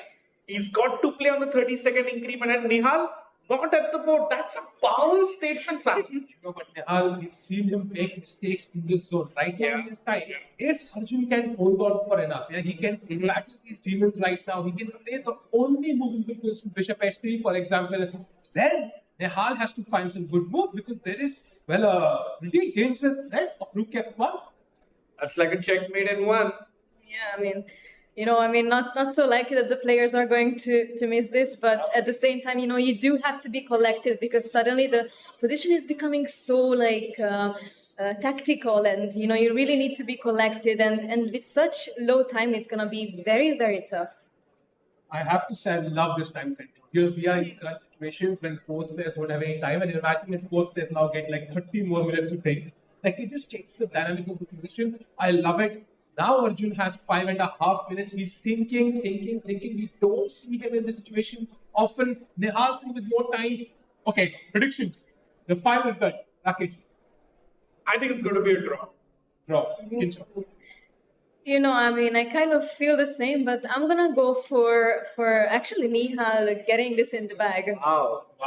So I'm going to go for an Arjun win. I think our panel is totally divided. Let's see how Arjun plays this. Meanwhile, an important look at the Vidit game as well against Pranav, because it seems like, if you move to the current position, G4 was played, and now this is the current position. Vidit is slightly better.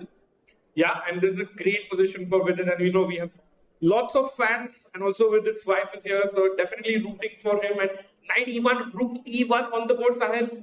Black, and Vidit can just play for 2 results. Either it's going to be a draw or he's going to win.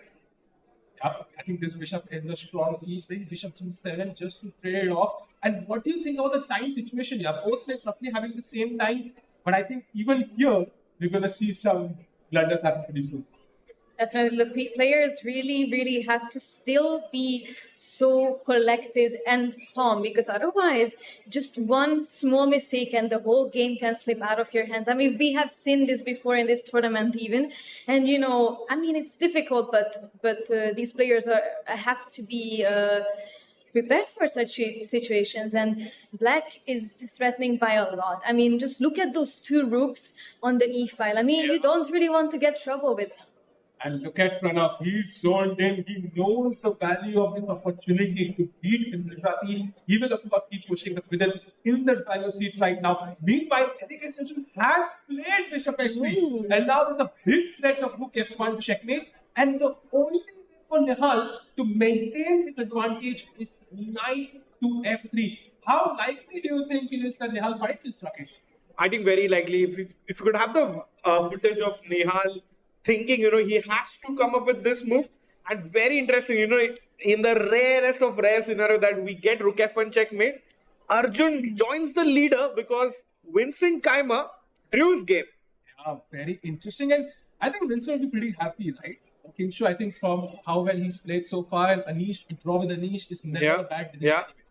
I mean, we know that Anish is one of the best players in this field, and getting a draw with Anish is always nice. You don't want to start crumbling on those points, and I'm sure that Vincent is also getting tired. I mean, all of that pressure that comes with 3 out of 3 is difficult to maintain. Yeah, and of course, can we have the cameras of Nihal and Arjun? That would be nice to see. And meanwhile, knight f3 played by Nihal. Rakesh, you correctly predicted it. Now, Arjun has to find another only move, and that is bishop f5. How likely is it he finds this one now? That's a little tough. You're just helping the rook to capture the pawn after bishop f5. Not really sure about the whole idea why it's important. And that is what makes it tough, Sahil. And with 4.5 minutes, Arjun fans have to be worried. This is not looking good. I have to agree. In fact, if I tell you the next move, the best move for black here, if you want, you can take a guess. But it is ridiculous. The only move after bishop and rook d6 is king to g7. Oh, wow. No way. I mean, and the idea is rook to f6 to trade off this active rook. That is not easy at all. And for less than 4 minutes for Arjun now. Yeah.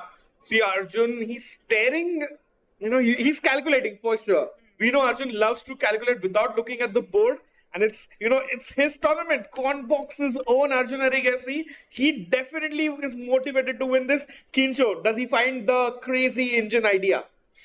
I'll be honest with you, it's tough to see it, but I have a feeling that he's gonna find it. It might be a bit far stretched because there are so many other options, but you never really see Arjun nervous. But here you might actually be able to sense that something is going on. He feels that something is happening here, and when in these situations he will probably sense that maybe it's like a special case. Maybe it's not like an average move that I have to do. I think he'll find it, because first of all, white has a lot of sense. First, the pawn is hanging, of course, but also rook h6 check, right, just to win the bishop. So you have to move the bishop somewhere. You don't have these squares. You don't have g4. You don't have e6. And bishop d7 just feels I can just take and attack it again. So I think bishop f5, he will play. Whether he'll find king g7, though, that's a completely different. Nihal was out of the frame. He came, sat on the board, had a sip of water and walked away. And still Arjun is thinking. And we are on 2.5 minutes now. I mean, that is this tough. Is and serious. he is getting ready to move. Is it going to happen? Yeah, hand is going to the bishop, Sahil. I think I've not seen Arjun so nervous in this event so far. He's finished second twice in this event. He wants to win this one. No, Sahil, he brings his hand back down. You can see that he is genuinely nervous. I mean, you don't really see him like this ever. And my God. Imagine Nihal. He moves his king. That's a big mistake from Erigaisi, Arjun. And now not some blunders. Oh my God. Double question mark. Nihal Sarin is winning and he's giving the commentators a stare, guys. I got this from now. But this is very difficult because rook g3 now attacks the bishop. And where do you move the bishop? Let's say you go bishop f5 now. There is knight g5 check. And where do you move the king? For example, king h8. There is knight f7 check. Oh wow! No, this is certainly very tough. I mean, Nihal has 60 minutes to find rook g3, and once you start ruling, and he took the pawn. That's the second best move. Also a decent move by Nihal. I think a practical move. Yeah, he grabs the pawn there, and now Arjun puts the king on g7. So. Ooh, king h7, king here. And you see, Sahil, rook b6 is the blue arrow. That's the only move because the same idea repeats. Black wants to play rook f6, trade that active rook. So Nihal has to find rook b6 to maintain an advantage. There's also this other idea of king f2 maybe. And if you play rook f6, I can just take and play king g3. So somehow I am getting rid of your bishop. I can start pushing these h and d pawns very quickly. But that's completely different strategy. So let's see how he handles this. Kinshaw, I mean, Nihal has a huge edge. Yeah, what do you think he will do? Do you think he'll kind of go into think tank and come up with the best move? Or do you think he'll play quickly? To be honest, I mean, rook b6 is also like really comes from intuition, right? You want to get that pawn. I mean, the bishop is looking there very, very nicely. And I mean, if he sees this rook f6 idea from Arjun, then it's not that difficult to find. So I genuinely believe that he's gonna play rook b6, and with so much time on his clock, I think it's very much doable. And using all that intuition and skills from chess.com and his offline games, maybe Nihal is about to play Rook B6. Sahil, can we jump into Vidit's game quickly? Because Vidit also under 4 minutes now. I think this is where we left it, and Bishop G7, a nice move by Vidit, but on the contrary, Pranav also finding the only move in the position, attacking the queen. And now the queen has to move, and an important decision for Vidit. Does he offer the trade of queens? It's a tough choice. Very good question, actually, because I mean it's not so easy. Once you trade off the queens, you either capture back with the rook and sort of let go of that big pressure on the e file, or you take back with the pawn, and in that case the pawn structure doesn't look the best either. Also, the committal which once you trade the queens, somehow I think Black's advantage is more solidified, but also Black can potentially take advantage of this weak white king at some point. So Black also loses something. So it might cement with its advantage, but might give him less winning chances as well. So very interesting. Just 3 minutes, by the way, Rakesh. Only 3 minutes. It's a tough choice, Vidit wants to really get another win after his round 3 win yesterday. I think it's a tough choice for Vidit. He wants to also play quickly, but it's an important decision in this game. Yeah, if he can win 2 in a row, that will be a huge confidence boost for Vidit Gujrathi. Can he do it right now? 2.5 minutes. He's thinking. You can see shaking his leg. He's a bit nervous. I think body language-wise, Pranav looks like very confident right now. He has faith in his position that there is enough counterplay for me. I mean, when you're sort of the quote-unquote underdog, when you feel the taste of the victory, or then you just become so much more confident, and you just lock in and do everything in your power that you can. On the other hand, when you know that you're playing against a weaker player on paper than you, and you start feeling the exact opposite, so the taste of the loss, then it becomes very, very difficult. And Vidit is now on only 2 minutes. Yeah, you see Pranav holding his pen. He's ready to write down the move for 1 minute almost with it in the tank. He puts his pen down. He knows he wants with its clock to keep ticking away, Sahil. Oh, and Vidit plays and he offers that trade. I think Vidit realizing, you know what, I have limited time on the clock. Let me offer that trade, and White also pounces on that quickly, yeah? Oh, okay, and Vidit recaptures with the rook. And I think Vidit can now play a bit quicker though. There's this possibility he can play a few moves very quickly and gain some time on the clock, so his time is much safer now. So let's have a jump into the game of Nihal against Arjun, because we have a bunch of moves. King G7, and after rook king F2 was played, and Arjun does find that critical idea of rook to F6, and now of course takes, and now this is the club. So, okay, he didn't play rook b6, which is, to me, it's a surprise, but I think king f2 also is quite intuitive, because you want to bring the king closer, because you have these pawns on the d and the e and h pawn, and you want to push them, and that is only possible if you do have the help of the king. Yeah, and silence, basically bishop versus a bishop, and 1 knight and 3 pawns versus your rook in a way. Wow, so that's a lot of material, and depends on how Nihal can pile on the pressure. Now, as you mentioned, Kinshu, it's all about the pass pawns. Imagine this pawn being on d6, this pawn being on e5. It's already resigns for black. But imagine if the black rook suddenly chops off a couple of pawns, then it's completely winning for black. So even though the bar says it's roughly slightly better for white, I think it could swing either way in just one mistake. Definitely, and as we mentioned earlier, the time is crucial here. Nihal has 12 minutes and Arjun is on 3.5. I mean, it's super, super tough.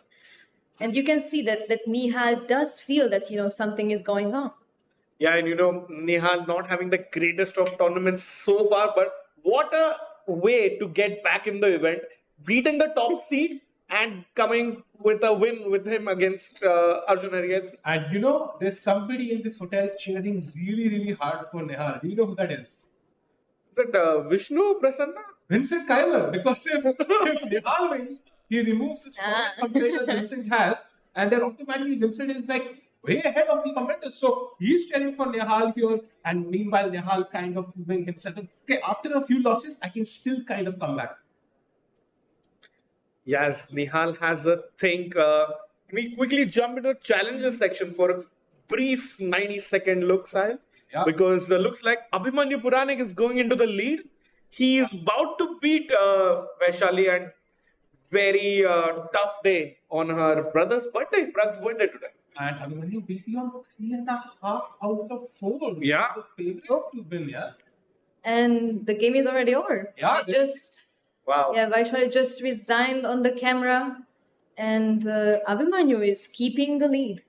Absolutely, and that was an impressive result. Perfect timing to go to this. Let's check in after Prag's birthday. There's also Deeptan Ghosh's birthday, so we can see how he's doing against the qualifier Harshavardhan. A rook game. I mean, there was somebody who said all rook games are drawn, but I will conveniently ignore that advice for now and say you have a double pawn. I'm going to push for a while here, and of course, rook e7 maybe getting the rook to the 7th rank. So I would say white with more time on the clock, better pawn structure is still pushing. Yeah, for sure. I think white in the driver's seat, and it's somewhat of a mini revenge for Harshavardhan because it was Deeptan who knocked him out in the online qualifiers. So. He's like, I'm back here. I'm going to take my revenge. So very interesting, and of course, the Indian is completely looking. I mean, what a center this is! Yeah, I mean, This is beautiful. I mean, this is over. It's like, you ask white, okay, where do you want to put your pawns? Hypothetically, just choose 2 squares. He's like, d5 and e5, done. And he got the ideal position. no, but this looks fantastic, and I mean, black is so stuck, and it's like whatever you move, you will either get into like these e6 pushes. The knight g6 is possible at some point. White can also bring the bishop on e4 and the rook also. So it's for white, it's so easy to make moves, and we also see that Indian is up 7 minutes almost. Wow, so Indian also on the verge of winning yet another game and also going back to the Masters. I think we have a move from Arjun, and King G3, the best move was played by Nihal, and now Bishop to E6 offering that trade. So question to you, Rakesh, do you think Nihal should trade those bishops? I think you can ignore it. Just come ahead with your king. So because if Arjun takes the bishop, your pawn comes ahead, the other pawn is running, and those passed pawns will be tough to stop. I mean, He goes for it. Oh, all right. Wow. I mean, Arjun for sure cannot take that. That is not a possibility here. But how can you actually make progress here with black? Because the rook is kind of tied on b8, and so I'm assuming maybe we have to push the pawn somehow. Yeah, it's not so easy. Also, it depends. Yeah, is he playing for a draw, or is he still hoping that he can turn the matters? Because if he's playing for a draw, I would just play b5, exchange as many pieces as possible. I think a player of Arjun's stature knows his position is bad. Arjun is playing to defend this game because you don't want to be 1 point behind Vincent. Half a point, it's still within striking range. So Arjun, 2 minutes 50 seconds, got to save this. You can see the cogs, the cogwheels running in his head. I mean, he's definitely he definitely knows that he needs to come up with something, maybe some tricky idea. But it's really difficult with the time. Yeah, I mean, my chat was really hoping for a Vincent to win. They wanted to see a clean streak, but I think Vincent is right now pretty happy, the happiest man in the hotel right now. And Arjun, still under time pressure, still not able to come up with the best move. What can he do? I mean, he can put the b pawn to b6 or b5. I don't see anything else here. If you move the rook, I will pick up the pawn on b7 as the metric can show. So Arjun has limited choices, and still he's not able to commit to the move because he's not satisfied with it. While Arjun is thinking, maybe we can very quickly look if something happened on the other boards. So going to the Vidit game, I think the cooling trade happened. King came out, e6, knight c5, and they're maneuvering their pieces around, but no major development yet.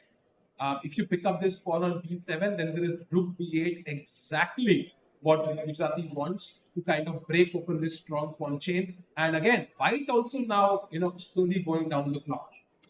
This is tricky. But at least Vidit has, he's an exchange up. So Vidit is pushing for the win. in that position, if you have the lower time, it doesn't matter. But for Arjun, the problems are double. Bad position and bad timing. A major against Karthikeyan against Jordan. Apparently, Karthikeyan is winning. Wow. He moved forward. He chopped off the pawn on h6, chopped off the pawn on f6, and slowly sacrificed the exchange here. Rook takes e4, f4, and suddenly he has all these fast pawns. Black has 1, white has 3.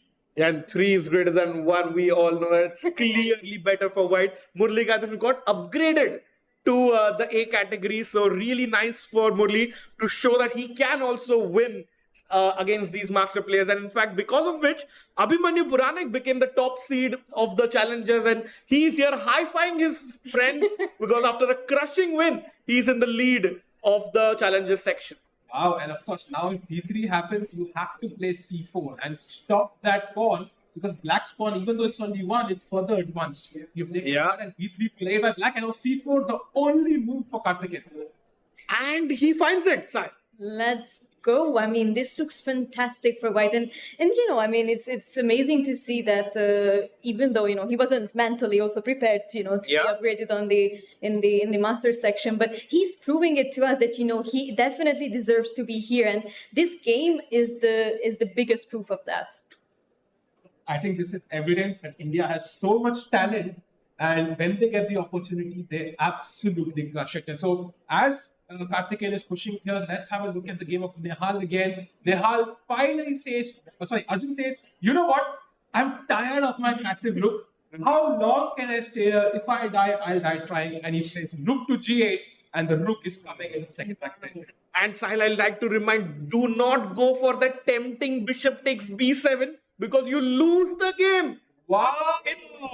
Rook g4 is a checkmate in 1. Do not fall for that, chat. And that's why Nihal has to save that first and then go pawn grabbing. You see, this is the sort of puzzle that I would definitely fall into because, you know, I'm so greedy and I see, oh, finally the free pawn is there, you know, without even thinking. And in that moment, when the opponent touches the rook, I would be like, oh my God. So it's definitely not easy, but Nihal has some time on his hands. So, you know, it's not likely that he's going to fall into any traps and sorts, but it's not obvious either what to do because suddenly black can gain so much activity. And we know that even if we are, you know, down some material, activity is super, super important. Yeah. And for example, if white will pass a move, let's say a3, it's rook g4 mate anyways. So I think white needs a move, and maybe he is taking the bishop, but that's not what he did, right? He can decide to keep the bishop there, so not an easy decision. Or maybe he plays something like e4 to give himself the e3 square for the king. But again, like all of the committal moves, now d4 is less impressive because you cannot take with the pawn. So I think Nihal really needs to go deep in his calculations, see which pawn, you know, which of my pawns is the likeliest to give me a new queen, and that pawn he has to save. You're absolutely right, Sahil. And you know, Nihal was a better in a couple of those games in which he hasn't won so far. Against Vincent also, it was a fighting game. Suddenly he's realized he has only half a point out of those 3 games. So he knows he's been here in this position. Today is the game he has to somehow convert. Otherwise his confidence is going to take a big, big hit. Arjun Erigaisi, India #1, world #4. If he loses, he might go to India #3. That's how jam-packed the competition is. The difference is in decimals, Kinshu and Rakesh. So Arjun doesn't want to go down. He wants to go after Hikaru's record. And right now, I think Nihal Sarin stands in the way. Nihal on his turn, I think has a couple of losses, wants to gain that momentum, cross 2700 again, and join his close friends at the top of the world rankings. So Nihal, what does he do now? Do you think e4? Do you think something else? What's your plan? Honestly, I would go with e4. You know, it's the safest. You know, you always keep an open square for yourself, and it's also, you know, not as how do you say? It's not that decisive. Like you can still push d4 somehow, and you will always have the option to take back with the knight. You know, fool around with the bishop as well a bit. So you know, you have a lot of options here. What do you think, Rakesh? I like what Nihal has just done. Chop off the bishop, so half of your tactics are gone. Now just run. with the edge pawn. He has taken and king takes and he is following it. Yeah. Oh, wow. And he's saying edge pawn all the way to h8. Let's go. And the problem is black now has to allocate one of these pieces to stopping this pawn. And once he does that, then white will say, you know what? One is stopping this pawn, but who will stop this, brother? Exactly. In fact, white has more pieces. Like the king, the knight, and the pawns act as one extra piece. So he has 3 of them, whereas Arjun just has king on e6 and rook on g8. That is 2 pieces. So I feel it's going to be very, very tough for Arjun to save this one. Definitely. And you also have to always watch out for some king runs on the queen side as well. It only takes one little mistake and it can all slip out of your hands. Check. King goes to e4. Arjun now trying to figure out how can I enter with my rook, because the point is the rook is active on an open file. You don't have any active squares. If I could chop off one pawn, just this d2 pawn somehow, and the knight was not there, I think Arjun would be very happy. Suddenly this pawn loses speed, this pawn is a bit isolated, but somehow right now all these connected pawns are the force to be reckoned with. They are not even pushed. Imagine if the pawn goes to d4, d5, e4, e5, it's completely over. It's completely over. Meanwhile, another Indian star is looking to enter with the rooks. That is Vidit Gujrathi against Pranav. Let's see if he can get his double rooks into the enemy camp somehow. Wow, bishops have been traded off and the pawn on e3 looks quite ugly somehow. And now king g3, h4. Pranav is fighting it out. But I think in the past few moves, Vidit has made some improvements. No, I mean, he loves his positions. We have seen that, he has these slow burn games. And I think he's going to be actually quite comfortable here. And looking at all of these pawns on h4 and e3, it's not so easy to tie yourself all up together. And another game where there are passed pawns is Murli Karthikeyan versus Jordan. Let's get into that. That game is about to finish. Wow. Look at these. Oh, he had to sacrifice it back, but I think it's time to resign maybe for Jordan Belfort. Yeah, if you could get the cameras to see how Murli is really confident and is Jordan about to resign, we can get the handshake moment of. I think both players are going to quit, so I think bishop will just happen, right? Yeah, so let's say h6, b2, h7. Black is the first to queen, but then when I queen, somehow my king is a lot safer. Yeah, queen c1 check.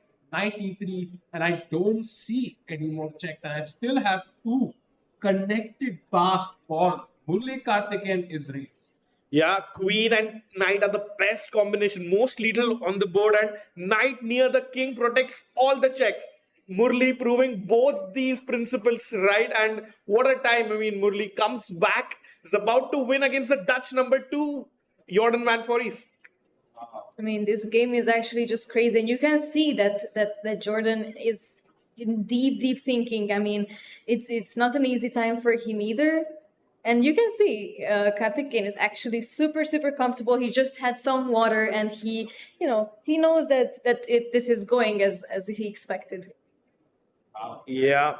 As he pushes, I think going back to the Nihal Arjun game for a second, a5. So we had d4 as well. By the way, d6, d4 was one of the only moves played. C takes d4, not allowing white to push forward. Takes with the pawn, and now Arjun finds the best move in the position. Pawn to a5, and Nihal, he's creating passed pawns, but he's also exchanging a bunch of pawns. Somehow, if all the pawns get exchanged, maybe this could be a draw as well. Yeah, absolutely. If only a knight is remaining, it's going to be a draw. So Arjun's dream is to chop off all of white's pawns, and the game is a draw. Now I think it's a critical moment again. Apparently the best move is rook h8. How? That doesn't feel like the most logical move, yeah? Yeah, because you always have these d5 pushes even, but also the knight can come forwards, and it's very difficult here to play. I mean, rook h8 seems to me almost impossible to find, and he does not find it. Oh, that's a big mistake, Sahil. See it, look at the bar rising. But knight e5 has to be found now. If you don't find knight c5, I think maybe Arjun could be back. So knight e5, important move. What is the idea of knight e5 though? It's not so clear. I think black's idea is to push the pawn to a4 on the side, breaking your pawn structure. So knight e5 protects that in advance. Wow. It's a very good point actually that you're raising, and it also screams deep understanding of end games and these positions, and we have to see if Nihal has that. Somebody chat saying, didn't know Vidit chess loves bullet chess so much. Yeah, by the way. Let's have a look at Vidit's game for a second as Nihal Sarin contemplates his choice. And he has played a great move, pawn to f5. He needs another force entering the game to create some havoc. And now if you take, for example, takes, my king can walk up the board, rook e4 is an option and looks amazing. Yeah, Vidit in the driver's seat, definitely. And it's Vidit who's calling the shots. Some ideas like he pushed the pawn to f4 as well at some moment. And I feel it's either going to be a Vidit win or a draw. No other result possible on this board. Yeah. Meanwhile, I think we have a result. The Indian has won against Arjun Chopra. And what a final position that is. Oh my God. This is a crazy game, actually. Wow. Beautiful game. So congrats to Indian for winning that. He goes to 2.5. And meanwhile, going back to the Masters with Gujrathi in a very fitting 51 seconds for Vidit, by the way. Super tough. 4.5 minutes for Pranav. Pranav won the challenges last year, so he's rightfully earned his seat. But can he do it against the big boys, Sahil? That's the question we'll see. I think he has the ability to put pressure, because I remember Leon was leading the event, the challenge last time for a long time, and then he came back and struck when it mattered. So Vidit will have to, really, he will not get to win a smooth game here. He will have to really keep the pressure on. And now I think Pranav has that time, utilizing time to figure out the best. Of course, you have to take on f5 here, I think.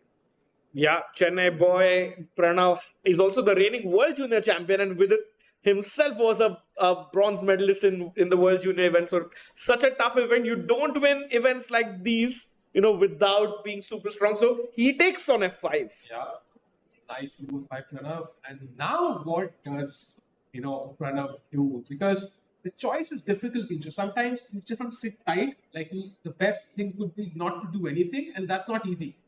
Yeah, you always have to make some. He does that, Sahil. No, but it's so difficult because you can't really go away with the king. You always have to keep it close to d3, or always have to protect d3. But I assume king f2 works because you want to put maybe the knight on f3 and do something. And this is the sort of waiting move that you also mentioned. Yeah, and with it now 51 seconds, and he's ready to make his move. Nice, king to f6. Yeah, important piece in the end game. Without it, you're not going to win this game. And Vidit doesn't do anything. Yeah, just play those moves quickly, gain some time on the clock, wait for the right moment to strike. Like not commit to it. Let Pranav also fall down on the clock. Yeah, when once Pranav has 1 minute, the blood doesn't going to come in. For sure, you see, Pranav is little looking. He's not happy with his position because it was bang in the middle. But now it's gotten a little bit interesting for Vidit. And if we can also go into Murli's game, because they did get 2 queens, Sahib. So, Jordan is like, what, that queen end game is lost for me. Yeah. So he tries this bishop stopping, but how can the bishop stop 2 pawns? Now comes c6 check. Wow. And it looks like Murli Karthikeyan has already won. ended. Yeah. Wow, I don't see the result there, but maybe it is over and White has won the game. A spectacular performance. Really nice win. And, Jordan losing 2 games in a row. That's not looking good for him. But that leaves us with Nihal Sarin versus Arjun and Pranav versus Vidit. He has found 95. Nihal Sarin fire, putting pressure on the India #1. And now Arjun plays rook g8. But look at that bar right now. +3 for Nihal Sarin. It looks fantastic for him. I mean, it just also shows that he did manage to save up some time in the early phase of the game, and so now he can use that time to make these good decisions. And you can see he's going for b4 as well, trying to get the pawns together, create a lot of fast pawns. By the way, h5 now, he has to find that move, otherwise there could be some counterplay. Earlier the rook had no open files, now it does have a lot of checks. Yeah, it can get a bit inconvenient. You can't push the pawns if your king is not on the 4th rank. Yeah, and we all know Arjun's dream here is to chop off all 4 of White's pawns and the game ends in a draw. Yeah. But I think Nihal is pretty safe now. It will be almost impossible to imagine like Nihal losing this. I mean, how? Yeah, but Nihal drawing this is equivalent to a loss, considering how his tournament is going and the position he had. I think it's time that he wins one, Kincho. Yeah, but at the same time, I mean, even after these tough losses, I mean, Arjun is still, our strongest player here, like way above his rating at almost 100 points difference, 100 ratings difference, and a draw is still nice. But once he tasted, the win, I'm sure that he's not gonna let go of it, and he's gonna do everything in his power to finish this game with a win. Yeah, and Sahil, in case Nihal wins, that also means that Vincent Keymer heads into a 1-point lead just after 4 games. And see Nihal there, he's stretching, he's relaxed. But I think he would love to. No yawns now. I mean, no times for yawns this time, He's still not committing to a move. Now the time is pretty much even Stevens. Getting tricky.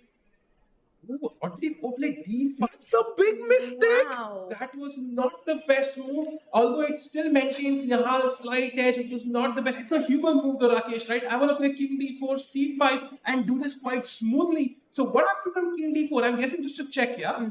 Yeah, I have Rook D2 check. You have to block it with the knight, I'm guessing. And then I go Rook far, attack the ball. Sahil, in fact, it was a +3 position for Nihal Sarin. And he has blown it away with pawn to D5 check. But will Arjun find the correct move? King D6, the only move in the position, keeping an eye on these pawns. If White can manage King D4 and C5, it is lost. He plays King D4. C5 is a huge threat. Arjun has to stop it. But it is the thing with these 2800s, you have to beat them multiple times in one game. Only one move in the position. That's it. If Arjun finds this, he's likely going to hold a draw and will maintain his chances and his rating. If he doesn't find Rook D2, I think Nihal Sarin is the favorite to defeat the India #1. So this is the crucial move of the game. Yeah, let's stick with this because there's a critical moment. It can determine, the tournament leader or how the tournament pans out. Kincho, what percentage of chances do you think Arjun finds Rook D2? I mean, first idea is always check, checks. Yeah. I see check, I give check. I believe that he is definitely going to find this move, and I'm like 90% sure actually. How about you, Sahil? I think Arjun will win this. I'm pretty sure. I think Arjun will not miss a check, and he gives that on the board. India #1, world #4 for a reason. Arjun Erigaisi is back and has managed to maybe save this game. But do you think Nihal will be disappointed? This 100%. 100%. I mean, Arbiters coming in, that means it's move 50, by the way. So given an extra pair of score sheets, but it's, I think, too little too late. So let's analyze the line side. Maybe Rook H2. Arjun is going to win this pawn for sure. Pawn to C5, yeah. King goes back. It's surprising to me that King C7 is the only move. Yeah, it's fair because King D7 allows knight E5 check as well. Yeah. And then you win one pawn for sure. That is check on the board, yeah. Played by Nihal. Yeah, let's see. Oh man. Wow. And what we are just talking about now is currently on the board, and if I'm not mistaken, King C7 is the only move. Oh. So let's see if Arjun is going to find it. King C7 is the move. I think that saves the draw. Arjun about to play. He's got 2.5 minutes. Nihal's a bit anxious though. He's like, okay, no, he's probably not as happy as he would have loved to be. No, it's like, it's another advantage there. I'm giving it one last thought. By the way, as Arjun thinks, Vidit Gujrathi is close. He had a great position for a second, I think. Maybe it was an error or something. Okay, I mean, he's still putting pressure. Yeah? I mean, it looks very much like, if when you're up in exchange and even if you're lower on time, it's the other person who has to prove that, even if I'm down on exchange, I can hold it or I can beat you. So, it's not so easy for White here. White is like Rook H2, Rook H1. I have decided my next 15 moves. You tell me. Let's quickly go into Arjun's camera and game if possible because king. Oh, just one important move for Arjun, and then he can save this. And I think after that, our whole attention can be for Vidit's game. But it's great to see two Indians battle at this stage. But Arjun would love to hold this to a draw. I think, as a chess player, Wow! Blunders! Wow. King to e7.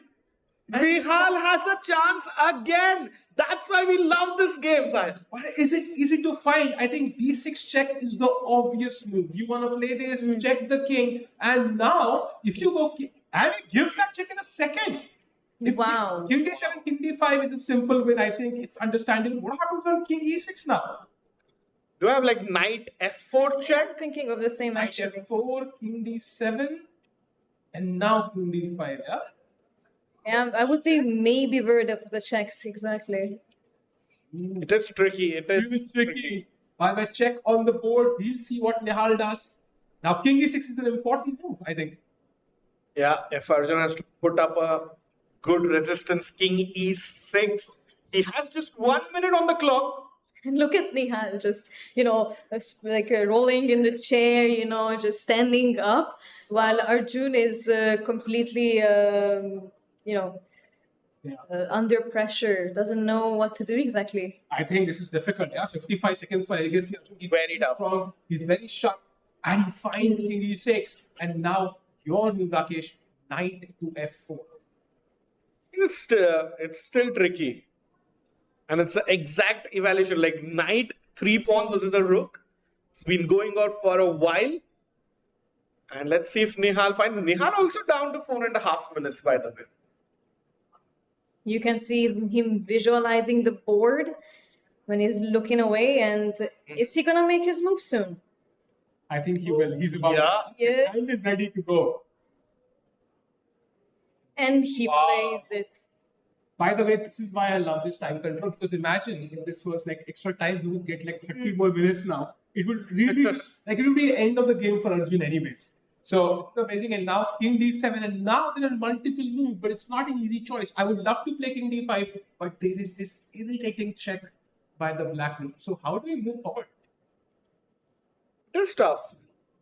Can I go knight g6, protect my pawn with the idea of knight e5? That's interesting. Very good point. And wait, what do I even do actually? It's not simple. If I give a check, maybe you go king e5, I give a check, then what do you do?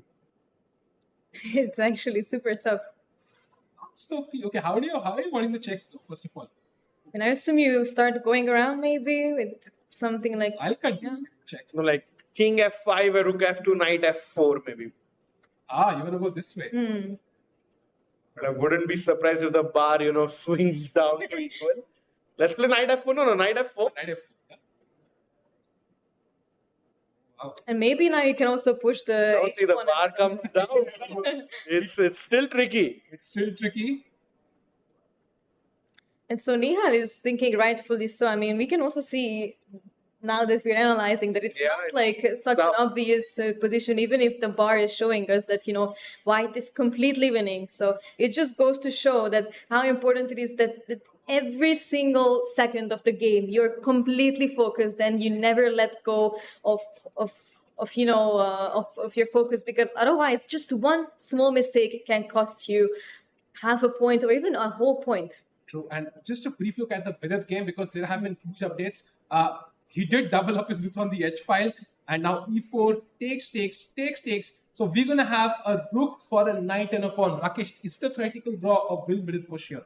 I think Vidit will definitely push. There's absolutely zero risk for Vidit to lose.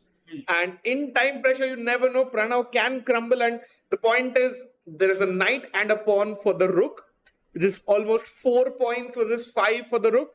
But I think because they're on the same side of the board, Pranav's chances for a draw increase, and he'll need, Vidit will need some help from Pranav to win the game. Yeah, so likely result a draw with less time on the clock. Maybe he has to play fuse quickly and gain some. Yeah, he's in no danger. So I think Vidit will push for at least half an hour more. Yeah, so go over the Nihal game quickly, because I think this is the game which could end in a couple of moves as well.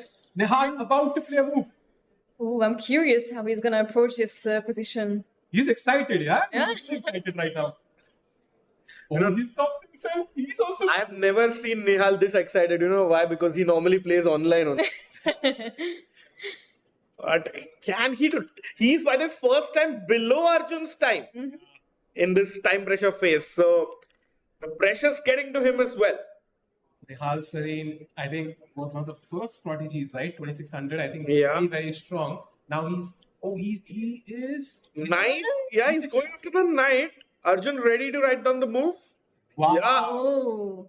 He finds one of the best moves and somehow defends the pawn, prepares 95 check. And Black's best move, for example, is Rook H1, which is, you can play this if you have 30 minutes, not 1 minute. Yeah. No, he can. It's just like that ding chilling. Just got to chill. Like, don't do anything. You're like Black's king and Rook are on the perfect squares. That's why you got to just chill sometimes and play Rook H1. But 95 is coming, Rakesh. I'm scared about King 95. E6.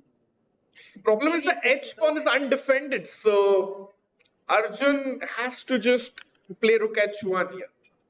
Critical moment again. Arjun was 1 moment away from drawing that game. He's getting ready actually to make a move. Sorry to interrupt you. but Arjun is under 1 minute now.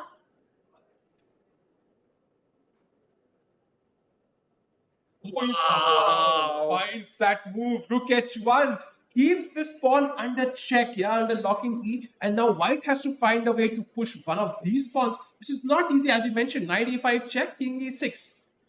Yeah, not easy at all. The bar says plus 2.3 Kinsho. I don't see a plan because 95 King E6, I'm again stuck. I have to go back. And if I go King D5, there is check. I again have to come back. So I'm trying to figure out the easiest plan to win, but Nihal will have to think. He is reaching for a piece soon. Both will have a common pose, yeah. Okay. 95. 95 does it, right? Yeah, maybe like King. Yeah, Arjun plays quickly. Knight Immediately. G6 back. Oh, he comes back. Knight F3. That's not a good move, Sahib. No, it's a decent move. Unless Arjun finds Rook C1, which is apparently the only move in the position. Don't ask me why. And I don't know if Arjun will also realize it because this is so weird. Yeah, and now you can't keep the pawn on on the H file under check with Rook H3 because that's a blunder. Knight G5 is a nice poke.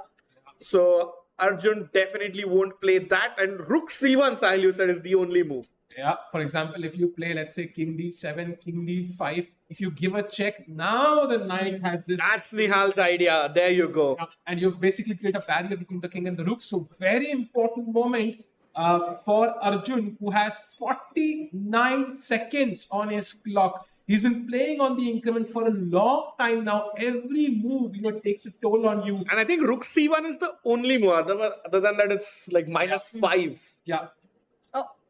Wow. Wow, Rook C1. And now what do you do? Now it's not easy for Nihal to push either. Does he go H5 now and say, okay, now bring the rook back? It's possible, actually. Pressure for both players. What a delight to see these two players play, Amazing. High level chess. No blunders, right? Like just playing really good chess. Few numbers of blunders only, but I mean, this position also shows like how difficult chess is. I mean, you only have like how many pieces, like 5 to 6 pieces on the board, and it can still cause such a big headache to the players even. And just to imagine, how much preparing and how much training you even have to do just to be familiar with such positions. By the way, 7 pieces on the board, so something a table base can definitely tell us what the solution is. But I think Nihal has to do it on his own. I mean, 50 seconds, he's like a bit too relaxed for me, Rakesh and Kinshu somehow. Yeah, he's, been there, done that. So, this is where the game starts for him usually. So yeah, loves to play bullet. Nihal under 40 seconds now. Sal, quick prediction from you about this game. I think Arjun draws. Arjun draws, Keen show. Tough. I'm gonna say still that White is gonna win. Yeah, Nihal's going to win. Can we get some votes from the audience? Do you think it's a draw or Nihal's going to win? Everybody who thinks like it's going to be a draw can raise their hands maybe. Okay. Oh. And Nihal wins. Wow, lots of okay. people. And H5 on the board. Wow. So people who voted for the win, Nihal's going for that. He wants to deflect one of the pieces away and then push these central pawns. Ooh, look at H1. Knight G5 check was the only move, and now King D7. We are literally playing in only moves for both players. So you can see one mistake by either side, it's over. Yeah. Oh, that's a great idea. Now, King D7. Nihal wants to go knight in the corner. Knight at 7. If Rook H5, there's a knight F. Oh, he goes the other he comes way. back. He goes knight E4. The point was if you go knight at 7, quickly, just 1 second, one move ago. If now, no, not the rook takes pawn. If king e6, Nihal had knight f8 check and then you start pushing c6. So because he's come from the center, he will not have that option. And look at how difficult Arjun's moves are. First it was Rook H1, the best move. Yeah. Now Rook C1. Now Rook H1 back. And now only move is Rook H4. Like his moves are so difficult, he's finding it on increment. That's how strong he is. Yeah, Nihal against somebody like me would have won 5 times by now. We would not have reached this position. But yeah, I think if there's anybody in India who could find it is Arjun here. Arjun's defensive skills at the absolute test right now. Meanwhile, I'll just give a quick update about Vidit. Vidit's still pushing. Yeah. And Vidit's got an entry with his king, so that's looking good for Vidi. Let's hope he converts. Back to Arjun's game.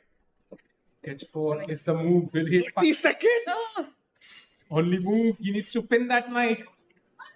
Otherwise, normally we say pin and win, but Arjun's got to pin and draw. Can he do it? 20 seconds. Oh, this is getting difficult. Oh, no. Arjun Erigaisi there. What player? If he holds this and watches the stream later on, it'll be insane. The defense is so difficult. Rook H4. And now, look at this surprising fact. The only move for white is King E3. Okay, that's crazy. That's crazy. It's difficult. And everyone in the audience, any other move apart from King E3, the evaluation is 0.00. Because once you move here, this comes with check now. And that's the big difference. So King E3 unpinning, this is not easy for Nihal Sarin. I think what else do you play? You got to go King E3, right? Or King D3, no? King D3, what's... Is there exactly, a draw? It's not clear. King D3 is equal. Like, it's so complicated. You see, 1 square difference. Wow, high level chess from both players. And King E6 only move from Arjun. Oh my god. What do we do here? Super Sunday. What a delight to have two of India's young stars playing absolutely amazing chess. I think now the question is, you can't push any of these pawns because I'll grab them. This pawn is hanging right now. So maybe knight G3 is one of the moves to save this pawn. Do you see any other moves here? Man, it's so tough, Nihal also down under 50 seconds now.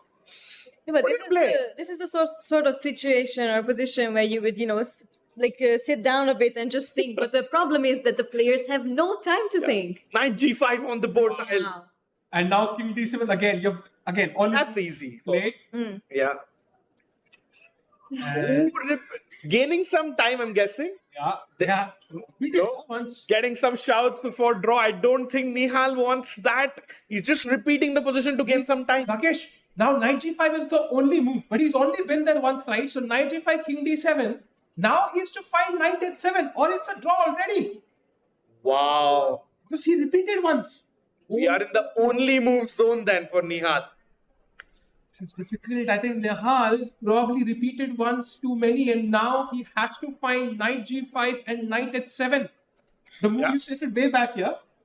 That's the knight F8 idea, and it's like Nihal Sarin versus Arjun, one of the top 2 boys who got sponsorships from big companies and chess. And now knight E4 back is an instant repetition. So is knight H7 coming? Yeah, he has to. Insane. I can see Harshit shaking. He can't believe it. This is crazy. What's happening? And in Harshit style, Mamma Mia, what a move by Nihal Sarin. And I think if he wins, and this is the move that got him there. The rook on h4 is saying, bro, I've been to h1, h1, h4, and his job is not done because now he has to go to c4. Wow. Oh, that is so tough. That is so tough. I don't think he finds. But luckily, Arjun, because of the repetition, he has got 2 minutes. That's a big plus. Earlier, he was down to 30 seconds. And the repetitions, and Arjun has gotten 1.5 minutes more. Kinshu, does he find rook c4? Tough to say. I mean, it's not an easy move to find, but we have seen Arjun finding these moves before, so I kind of have a feeling that he might go for it. I mean, he's thinking it through, and I mean, he's always a really punctual player. So I believe we're gonna see rook c4 on the board. Yeah, if you move the rook here, he can move up, and rook g4. There's a 4, so not many squares for the rook. Anyways, rook c4 attacks the pawn, so definitely a logical move. And one of the moves Arjun is considering, but will he play it though? Can't capture on h5. Don't forget, knight f6 is a check. And players are playing for the FIDE circuit points. It's a huge tournament for both players. And Arjun for rating as well. He Yeah. not want to lose rating points here, so it's an important game nonetheless. 57 seconds, and Nihal is chilling, yeah? No, Nihal is rotating his chair, just chilling. He's like, bro, I've been waiting for 5 minutes, bro. Let's finish this now. Arjun under 45 seconds. I mean, we are sitting, on the edge of our seats, and look at also the audience here, live audience here in Chennai. Everyone is glued to the screens. I mean, it's such a crazy game, and look at just. Arjun about to play. Looks like on the H file. I thought he was going on the H file. It is the rook, but where it is? Where will he move the rook? Wow! Rook c4. Arjun bhai OP, what a heroic defense by Arjun. And now he's threatening to take this pawn. And it's a draw. This fall, then both of these pawns are hanging. So Nihal now has to find one of these two moves. He has to force the king to move and push those pawns quickly. Which, by the way, I think knight f6 check is the only move. Knight f8 also, I think. Right? Yeah, I'm a little bit ahead with thanks to Sahaj's laptop. I have a stronger engine. Supercomputer with you. Knight f8 is a draw, guys. Knight f6 check only move for the win. Wow. Nihal Sarin unfortunately doesn't even have the eval. Forget the engine. He has to use his mind, which is 50 seconds, both players. So just to repeat, knight f6 win, knight f8 draw. But knight f6 is, something that maybe you can find because, it's a check and it's also intuitive. But maybe the difference between knight f8 and knight f6 are not that easy to find. Yeah, true. Nihal about to play under 30 seconds. Oh, he misses it. Now king e8 is the only move for Arjun to draw the game. But are you sure it's a draw, yeah? Yeah. I'm on depth 30 with Stockfish, so. Shout out to Sahaj. What depth are the players on though? 35. Players are too strong. But king e8, as you can see, the blue arrow, only move for Arjun to save the game. I mean, this is an insane endgame, yeah? Not what I've seen for a long time. So much fun to watch this. So much to learn for everyone, for all rating levels. Oh, and we are under 20 seconds. Arjun, king e8. To find king e8 or the game is basically over. Yeah. Think he's reaching? Yes. 5 seconds. 4, 3. Oh, yes, he plays it. He plays it. He has 33 seconds, which means he played with only 3 seconds. Your engine was stronger than mine. Very obvious now. The bar has gone to equal. Yeah. And now the pawns are falling apart. Apparently, D7. Sahaj, it was your engine, by the way.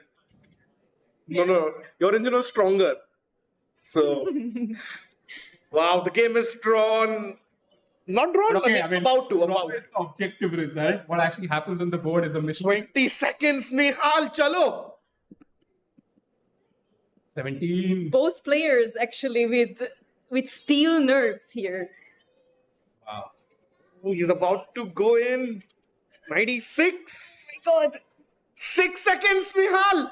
King D3 played. Oh wow, you can't take this pawn, by the way, because of D7. Again, Rook C1. Only move for Arjun. 24 seconds. Does he find it, Sahil? I think he will. I think he will. Rook C1 only move on his lost. What a beautiful find by Nihal Sarin. Time pressure. Arjun has 15 seconds. Rook C1 only move. Sahil's praying. I didn't even realize what I was doing. 7 seconds. 5 seconds. 5, 4, 3, 4. It's game over. Simple fork. Nihal can't believe it. Look at this. King comes to E7. Am I queen? You take the queen. My God. And he plays it. Nihal Sarin is winning. What a game. Wait, did Arjun calculate that he can go and capture the H pawn in the end? But I think his calculation. See, Nihal calculated. Nihal knows he's winning. Oh, wow. What a game. New queen for Nihal. Knight is going to come and capture the rook. Does Arjun have enough time to capture that pawn in the corner? I don't think so. I think. Wow. What a game! Two good friends, two battlers, two warriors, but in the end, Nihal Sarin takes it home. I think this was a masterpiece. This was an absolute brilliant masterpiece to watch, and Nihal and Arjun both be very proud of what they've kind of given us tonight on a beautiful Sunday in Chennai. And Nihal gets a most important bit. He's back in the running, and this will give him a lot of confidence. This game was absolutely fantastic. I mean, so much to learn, and it kept us on the edge of our seats. I mean, I'm even so excited. And I mean, what a time we have here with Rakesh and then Sahil here. I mean, could we wish for anything better here?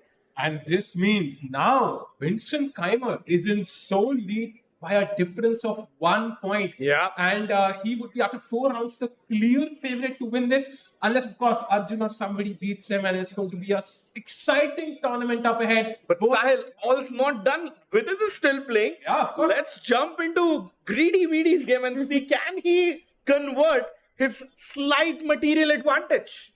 So he has a rook and a pawn versus knight and 2 pawns. I think rook against knight is a draw, but they're also going to play for a long time, I'm guessing. So whites has some sort of a fortress, like there's no way to approach on all these squares. Maybe the black king has to walk in, slowly try to come to this square, force the pawn to move, then again create some weakness and hope that you win the c3 pawn for free. For sure. And while this game is going to, let's have a 30-second look at Deeptan Ghosh's game. Birthday boy Ghosh Babu has gotten a nice gift because he was completely busted, and from there Deeptan has managed to win a game, and he's in the lead now. It's that rook end game where you thought white was pushing, and in the final position black won. So wow, continues. Yeah, you win on your birthdays. Yeah, definitely win. And all games of the challengers are done. Only game remaining is the one on the screen, Vidit versus Pranav. And now knight c4 attacking the pawn. Vidit defends that pawn. Without that pawn, he really has no chances. And now I think the good news of it is he's not risking much unless he literally blunders the king and a rook fork, which he will not do so. So he can just maneuver, slowly bring the king in. And how does Pranav have 11 minutes, by the way? Wow. Yeah. Pranav is just blitzing, I think. Vidit goes in king e3, trying to get the king to d2. But king c2, important move, not allowing the king to d2. Oh, Sahil, sorry to cut you. I have the answer of how Pranav has 11 minutes. So if you go to the 70th move, from the 70th move, Pranav is just moving his knight after that. Vidit has tried, I think, everything in the book, and he's just moving his knight. Yeah. And you can see all these stars on the board somehow. Never seen that before. Nice. Stars on the board, stars off the board. Can Vidit Gujrathi manage to convert this? 40 seconds for VD. I think Pranav, with his time, should be safe. But you also get the feeling that maybe Vidit will get like 1/2 a chance. And he has to grasp with both hands. If he misses that, I think it will be pretty much a problem. I mean, Pranav, built his fortress and just, chilling in the actually gain his fortress, while Vidit has to figure out what to do next. Yeah, Pranav thinking for the first time, I think, in the last 10 minutes, and King B3. Kincho, that's a very nice word that you use, fortress. Some Magnus Carlsen of the world don't believe in that, but I think this is one of those places where White's pawn and knight structure so nice, so compact that it shouldn't be tough for White to hold the draw. Yeah, I would love to play King D2, but there is the only move Knight C4 check. We have some young grandmasters in the audience as well. Yeah, Calling out all the best moves. Yeah, it's a great suggestion, but the problem is Knight C4 check. just check back. Yeah, there's no. That's tough for Vidit to continue there. So, question for you: do you think Vidit, if he gets the chance to go into Rook versus Knight in game, he will do so, or do you think he'll accept the draw? I think maybe try for a bit, 5 moves or 5 minutes, and then.